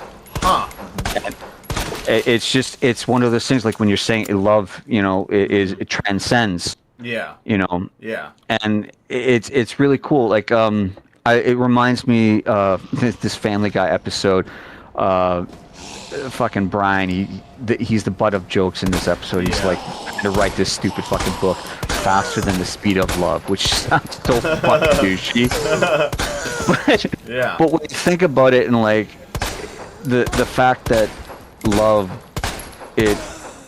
we think of it in terms of like it's everlasting, but the reality of it is it's transient. It's like it's in the moment. Right. But then you think about it, like if you love, when you're in love, you love that person for who they are. You love them when even though you didn't know them when they grew up, you love who they are from past, present, and into the future, right? Right. That's a level of consciousness. Consciousness, and like think about like you know you love that person before you can even think. Right. You know. Yeah. I think that's kind of a cool concept, even though like again, in the eons that may exist after we fucking cease to be, you know, anyone we've loved, cared about, all that fades to dust. You know, which then gets into the whole like if you were never remembered, you were never existed. You know. Right. But everybody eventually gets forgotten in the annals of time. You know what I mean? Yeah. Like, so. Which is why it's important to be in the present. You know, you can't get caught up thinking about the past, and you can't get so worried and caught up with the future that you forget about. You're talking Zen philosophy right now. That's Zen philosophy. Yeah. You know your shit. You know your shit, baby. You know. I have to rely on it, basically. Right? Like I have to fucking be aware that I am not my manic phase. I am not my depression. You know. You are consciousness. You are consciousness. That's basically what you are. You know. It's accepting that there are things I cannot control, but I can still choose what I am going to do in the moment. Interesting. Yes. Yeah. I mean, honestly, like, I think that works. Like, in my life, I've kind of gotten to the point where I don't think free will even is a thing anymore. You know? I used to think that we had, you know, control over our thoughts, and that's about it, you know? And then some stuff happened in my life where I'm like, maybe not. Maybe not. So, I don't know. I'm kind of like in this sort of, you know, kind of sort of this limbo sort of phase where it's just kind of like, you know. I think I get where you're coming from, right? Like if you really get down into the weeds of quantifying like free will and choice and stuff like that, it's like you're like all right, let's just really get into it. Since Charlie isn't here, politics, right? Like just a very combustible fucking subject. Right. I don't like so and so cat in it because I watch X, Y, and Z. Well, do you really not like them because who's controlling the medium, right? Like the message. Like there's a there's a Nobel Prize winner when he's that was referring to emerging technology. Again, this is like the turn of the century and stuff like that, with the advent of like radio, and then now you're getting into like fucking television stuff. And the idea was the medium itself is the message, you know. Okay. The medium by which you choose to communicate is the message itself. So so for example, like if the medium is a movie, then the movie is the message. Or film is the message. Film is the message. In that so for a film and stuff like that, you're trying to tell a story. You're trying to convey an emotion. Another very present and obvious way to do that is like if somebody's pissing you off, and instead of using your words, you use violence. Right. The medium in which you are conveying your discontentment, that's sending is sending a message, right? It's saying so much about what you think of that person, like who you are as a person. You're like, choosing to fucking throw hands and shit like that. You go back to World War II and shit like that. The U.S.'s response to Pearl Harbor being bombed. You had this. The Japanese were saying we woke a sleeping giant or sleeping dragon or whatever. You know, the up until Pearl Harbor, the U.S. was like, this isn't our fight, right? This isn't our fight. And then you got attacked, right? And it's like so many people at the time they took it personally, and rightfully so, right? And it was immediate 180. It's like, you know what, they bombed us unprovoked, we're in this shit, right? You know, and that in itself, that was that reaction, that visceral reaction to being harmed, that in itself is a statement, right? When developing the atomic bomb and using it twice, the medium is the message, right? You know, it's a very powerful thing, the way you choose to communicate who you are, what you think to the world. Are you using your fists? Are you using your words? Are you using your art? Right. You know. Right. Oh my god, I missed it twice? Bitch. I'm just so charming, man. That's why I'm distracting. I'm sorry. No, but like, you know, I get you. Like, the thing that kind of pulses into my head when you say that is kind of, well, pulses that, like, my brain's kind of like scattered, but it's kind of got an idea of like, well, you are playing a survival horror game and you're surrounded by plant zombies. Yeah.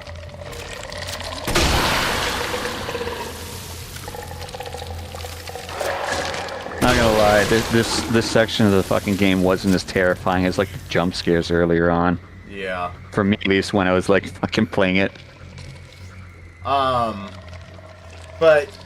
I guess it's the idea that like, give me my knife back, you fucking asshole.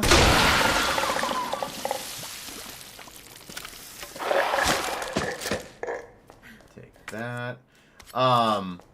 It's the idea that everything emits a vibration. Like, as I mean, you say, it does. Like, it literally does, right? That's the whole thing of quantum mechanics, man. yeah. So, like, in your mind, your brain is kind of like a radio receiver, and, you know, it goes off, like, pulses and stuff like that. So, say you're around, like, dude, a concert's the best sort of example of this.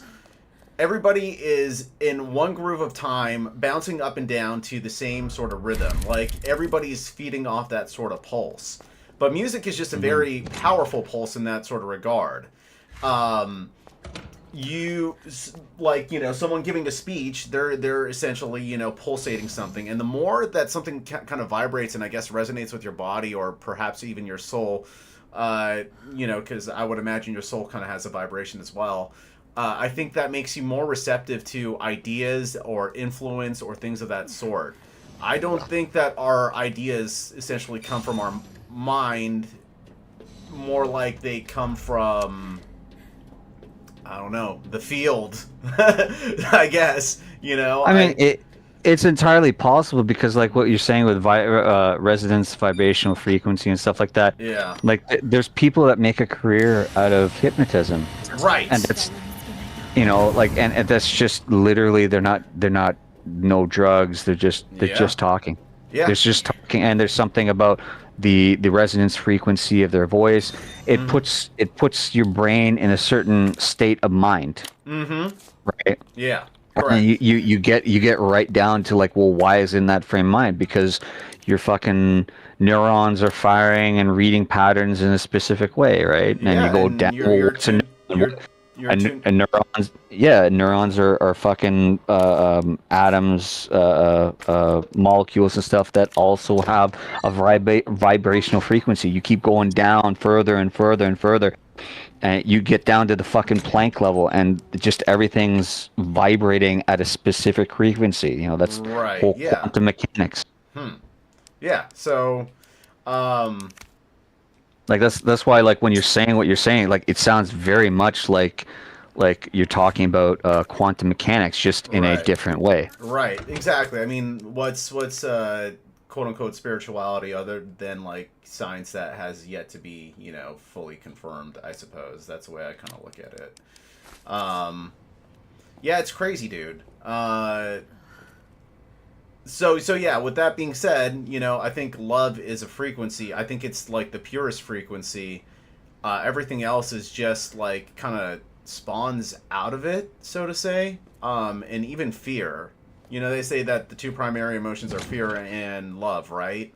But I personally... Well, they're intertwined, really. Yeah. Well, that comes from the illusion of, I mean, according to Zen, the illusion of separation, right? Yeah. So lots of people do things for fear of losing love, you know? Exactly. Well, I would argue that all fear derives from losing some component of love. I mean, there's a lot of things that derive from love. Like, you look at the people when they do brain scan studies of like psychopaths and people who are in love. There's a very prominent pattern that can be seen in multiple subjects, and it's very close to fucking insanity. You know? Really? Yeah. Well, like, I mean, you look at. Can you repeat that again? Can you repeat that again for me? Like, I just want to make sure that I wrap my head around all of that. The MRI scans that conducting, like, when they're doing studies on trying to figure out how the fucking brain works, which, by the way, after fucking decades of doing these things, they still don't fully understand how the brain itself works. Right. Mm-hmm. But so just in that study that I mentioned that you'd heard about, where the fucking dude found out that he was a psychopath. Yeah. When they do brain scans, they basically look at certain areas of the brain and what lights up based on the stimuli, right? Mm-hmm. And the studies would be conducted like they're showing a picture of people that they love, people that are important in their lives, and then they compare that to somebody who's, you know, a little bit more unstable. Mm-hmm. And they found that there might be some sort of correlation between insanity and love. Huh. And you look at other examples of how a fucking jealous lover and shit like that, like, loses their fucking shit, and like this fucking, what was it, a few decades ago, Lorena Bobbitt cut off her fucking husband's wang for fucking cheating. Yeah. You know, like, just losing their fucking mind. Mm-hmm. You think about, like, when you've been in a relationship and then you get jealous. Right. And then you start acting in a jealousy. Mm-hmm. You know? Right. The like you said, the fear of losing love, you know, you want to, it's something that you want to give away. Mm-hmm. You're never going to have enough of it. You always want more. And if somebody's trying to take it from you without you choosing to give it, you react. Right. You know, and sometimes violently, sometimes fucking crazy. Yeah. Fucking crazy. Yeah. Like fucking, was it the story, Helen of Troy? Fucking the whole war started because like two dudes were like wanted to fucking the same woman. Yeah, the things that we do for sex, or I suppose love in this sort of scenario. Sex, I don't know. Yeah. You know what's funny? Like, I hated getting my heart broken when I was like in my early 20s. It was so debilitating, you know. Mm-hmm. Oh yeah. Probably because I think there's a lot of truth to that. What do they say? Your frontal cortex isn't developed till you're like almost 25. Yeah. And you kind of start to really kind of become like an adult, more or less. Mm-hmm. Well, yeah. I believe that because when I was like 21, I went through like a breakup that was just so like, you know, not How just. old were you? 21, you said?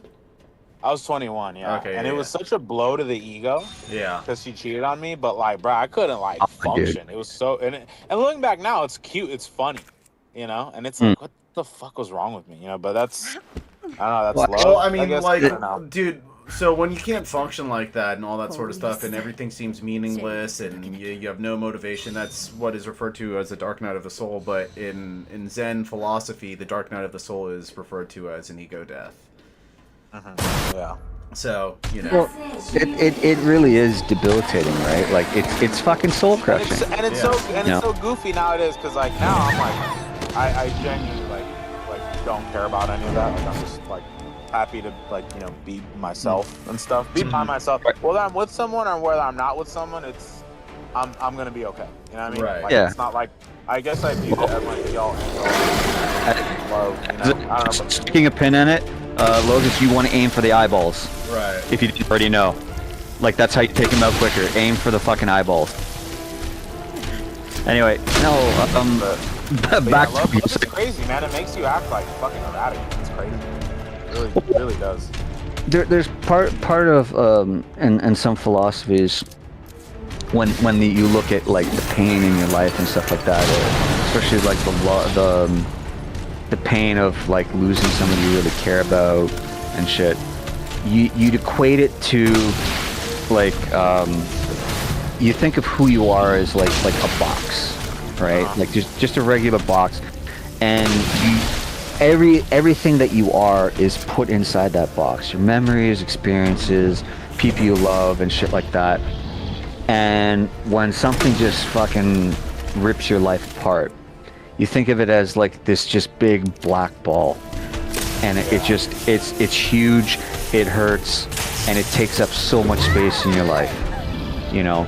And it's like when you're carrying the box, what's it gonna do? That ball, that big black ball, it's gonna bounce and bang into other things in your life, you know, like your work, other relationships, wanting to fight the shit that you like used to do. You can't do it anymore, like, because you have this big fucking bit of a black ball keeps on bashing into things and ruining everything, right?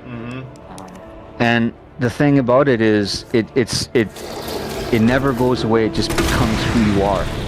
But over time, it gets smaller, and which would equates to like you learn to live with it. You accept that it happened. You accept that it sucks, and it gets smaller over time. It never goes away. It's always there. And sometimes you walk around, you have your box, you have like all your experiences, those little balls or whatever. And every now and again, that black ball that was really painful, even though it's small now, sometimes it bangs around and hits something, and it just comes flooding right back, right? And it hurts all over again. But it's not as bad, and you're able to deal with it because it's not as big. It's much smaller than it was when it first happened, you know? Yeah. And at least that's how I've kind of like choose to look at it and deal with traumatic shit in my life, right? Right. I mean, yeah, I think like what I'm learning is learning how to let go is the hardest part for all this sort of stuff. Because you keep everything, you keep emotions in your body, you know, like, and I think it's not about letting it go so much that you just accept that it's there, right? Because who you are is a sum of your experiences, right? And if you change any one of those experiences, even if it's horrible, even if it's like you wish it never happened, you let go of that, or you get rid of that, and who you are as a person ceases to be. Yeah. You know? And it's like you never get rid of it. You just learn to accept this has happened, and I'm gonna learn from it. I'm gonna move on for it. I might have to carry it, but the more you realize, like, it's helped define who you are as a person. Right. It's not as heavy as it was when it was first handed to you, you know? Right. Well, you know, like, I agree with that, but there's also this Zen saying, or, like, this idea that, like, the enlightened master dies every day and basically wakes up a new person, you know? And I think it really just boils down to the idea of learning how to just be, you know, and that breaks down to living in the moment. Yeah. That's very similar to mindfulness. Yeah, it is mindfulness, essentially. I feel like mindfulness is Zen, you know, just repackaged. It's for sure. You learn to, like, just be in the moment, like not even you're not even thinking about experiences. You're literally just being there and thinking, you know, I'm sitting down. Right. I can feel the weight of gravity pulling me into the chair. I can feel my lungs inflate and deflate. I feel stressed. I can feel stress right now because of this. You're literally just being mindful of everything that's happening around you without it taking control. Right. You know, it is what it is, just as the meme says. You know, like, it is what it is. What is just is. Yeah, exactly. Just like it is what it is, like you sucking out loud playing as Claire right now.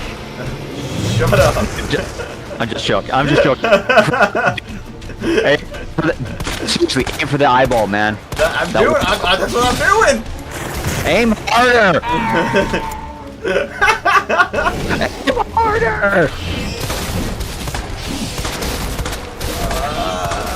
There we go. There you go. See? Yeah, I aim harder. Eyeball.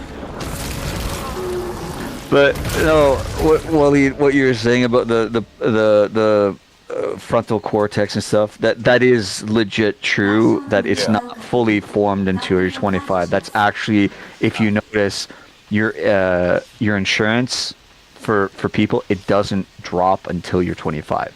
Interesting. Car insurance. That's because the insurance guys, I swear to God, insurance goes hand in hand with fucking medical shit because they do they pay to do the studies. Yeah. And they shit like they find like the vast majority of accidents amongst young people happens before 25 because your prefrontal cortex is not fully developed until 25. So you have a sense of euphoria and overestimating your abilities. That's why it's like when we were young men, we were fucking 18, we thought we were fucking smarter than fucking God. And then meanwhile you do something stupid and you get in blackout drunk and you're missing your fucking wallet and all of a sudden you're fucking engaged to like this guy named Henry. You know what's funny is like I feel like I knew what to do when I was that young, but like I knew what I had to do. Like I wasn't irresponsible, I really wasn't, but I just couldn't. Like my body, like I don't know.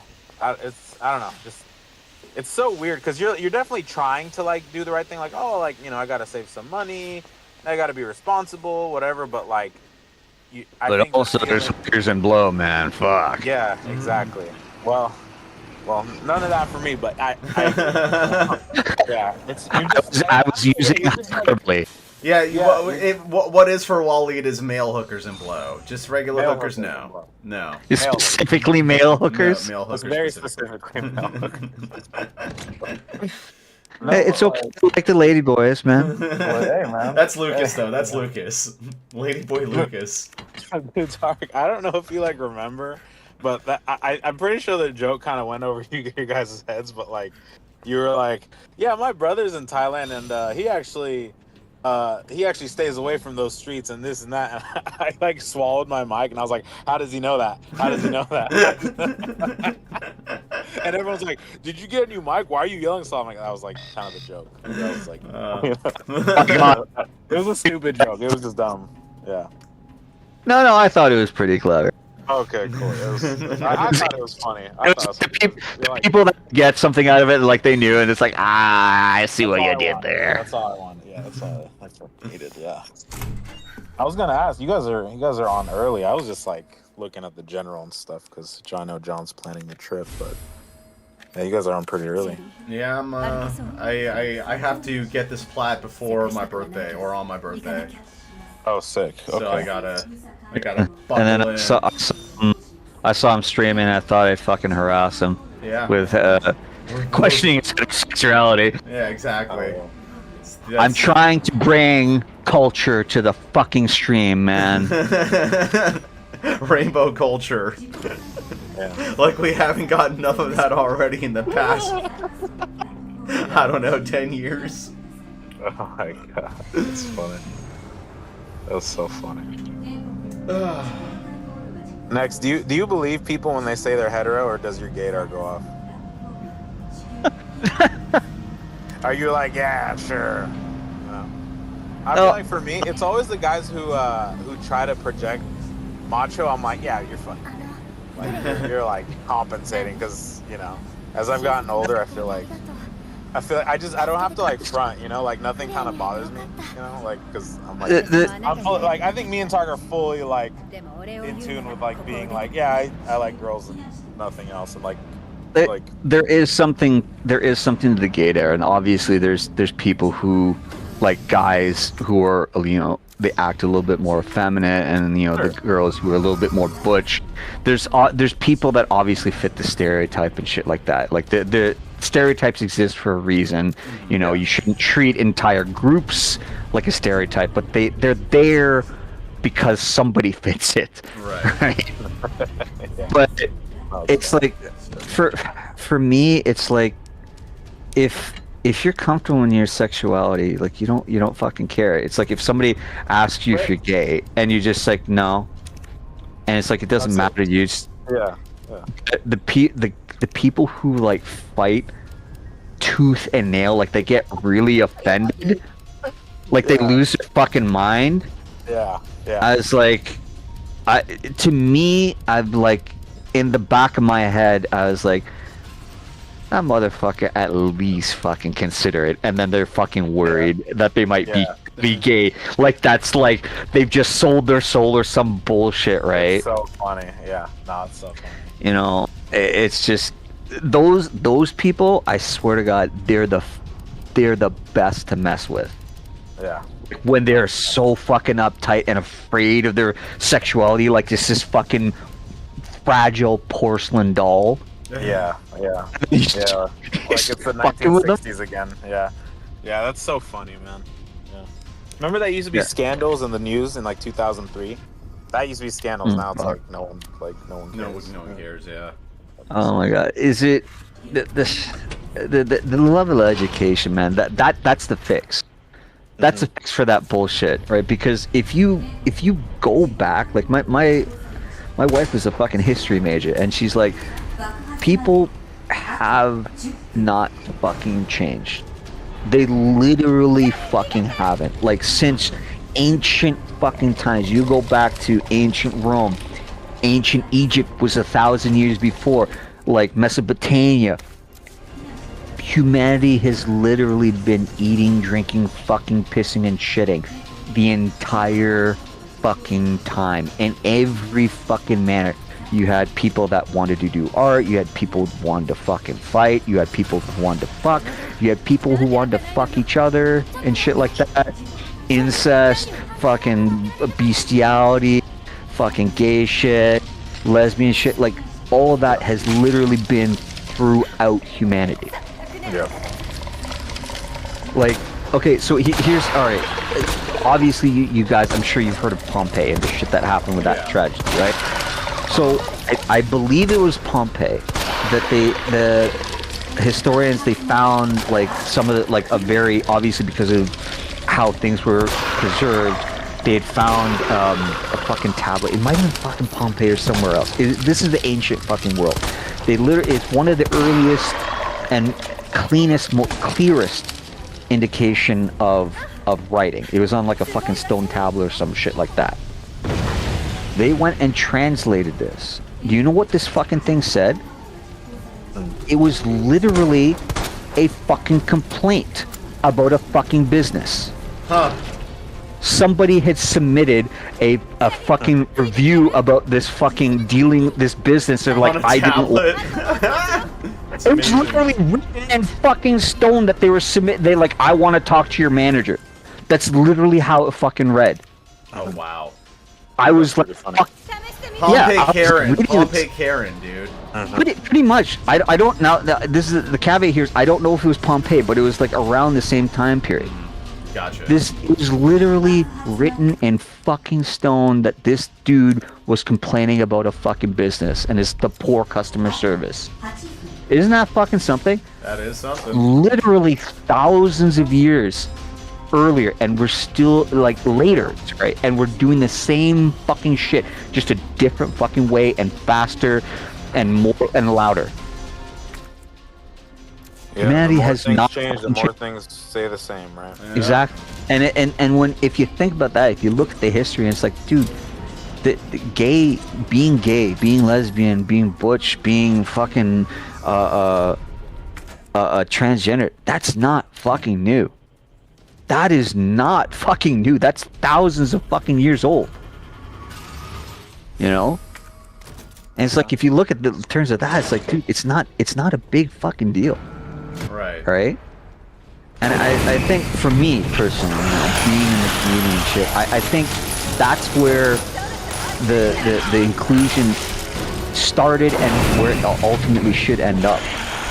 Where it's not you have to push for inclusiveness, it's just you don't fucking care. Right. It's not a thing, you know? You stop looking at this, oh, that dude's gay, and then you look at it and no, it's fucking Tony. He's a little bit weird, whatever. Bad date with fucking like Bill and Fred and Waleed. Who fucking cares? Nah, I'm just joking. We all know you're undateable. Nah, I'm just joking. But I think if people look at history and they realize we haven't fucking changed. And just people are just trying to fucking get by.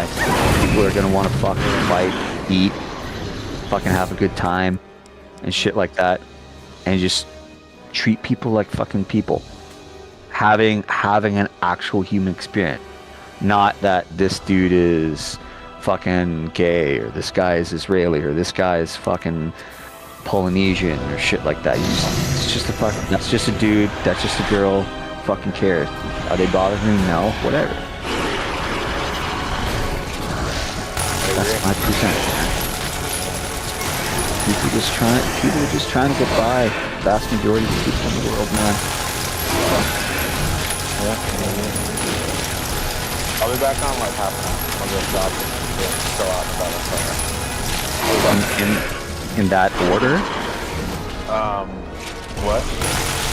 You said shop and shit. Are you like? Oh, like shop and stuff. I'm just taking it literally to be a fucking tool, man. Jesus. No, you wouldn't be the first one. I talk really fast, and some people have had to say that they have like had to decipher me. So, yeah. No, I'm just picking apart what you're saying to be humorous, man. Okay, I'll be back on. Alright, peace. Yeah. Oh god, why is my earbud fucking coming off now?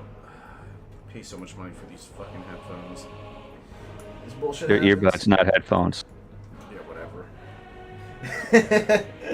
Whatever, nigga. See, oh man, I can't do the earbuds, man. They're just, it's the shape of my ears, like they hurt too much. After after a while, like they're okay, and then they fucking hurt, and it's like I don't need these in my ear canal anymore. Right. Yeah, I mean, like, I can see that. I can definitely see that. I have had times where it did hurt, but I mean, these Razer ones are actually pretty good as far as all that goes. Oh, Razer. Yeah. I'm not gonna lie, I'm fucking sick of that company, man. Really? Yeah, I don't fucking like Razer. Why is that? Dude, their products have progressively gotten shittier over time. Huh. Okay. Like, it just, like, alright, my mouse, what the fuck have I got? I got a Razer Basilisk version 3. Literally the only reason why I got that is because it had a similar shape to, what is it, the Logitech G500 or something like that. I like the ergonomics, like that's why I went for it. But oh fuck, I hate the software is so fucking shit, man. And I've had so many Razer products, they work great, and then some sort of fucking mechanical failure with them. We got the achievement, Sizzling Scarlet Hero. Oh? Yeah. Isn't there one above S? Yeah, you don't need to get that. There's no trophy for that, though. Yeah, in order to get that too, you have to it's like under 2 hours. Well, you have to do it on hardcore mode. You have to do 4 saves or less as well to get S+. Yeah. Yeah. Oh god, yeah. I have the fucking remake on PCs. Like, I'm not gonna do that. I did that on the original. Oh my god, that's not easy, dude. I had to follow a fucking guide, and it's pretty much like, in order to optimize, like, don't save, you're literally gonna run, and you're saving all your the bare minimum ammo you need for this and this fight. Alright, so now what do I need to get? I need defeat stage 2G using the crane only once. We'll do that on assist mode. Run. Using the photo hints, find 2 hidden items. Use the EMF visualizer to complete it as a gameplay segment. We could do that on the one we're about to do. Oh my god, dude. Destroy all Mr. Raccoons. Complete the game without using a recovery item. Clear the game without using... Oh, man. Okay, I can do this. I can do all of this tonight. The achievements. Oh man, these are bullshit because they're predicated on the fact that there's no way you could do all of these all in one go. Like, there's no fucking way. Yeah. It's just Yep. they're trying to squeeze content out of you, man. Yeah, I know. Just to buy into it. My OCD is having its own way. All right, I'll be back in a little bit. Yeah, I gotta walk the dog. Gotta get something to eat real quick, but I'll be back. Yeah, I'm gonna go fucking eat or do something. Touch your wiener. That's what you're gonna do. No, I have a wife for that. You can still touch your wiener around your wife, I would imagine. Yeah, well, I mean, I am the resident expert. Resident wiener expert. Yeah. All right, dude. I'll talk to you soon. Later. All right, peace.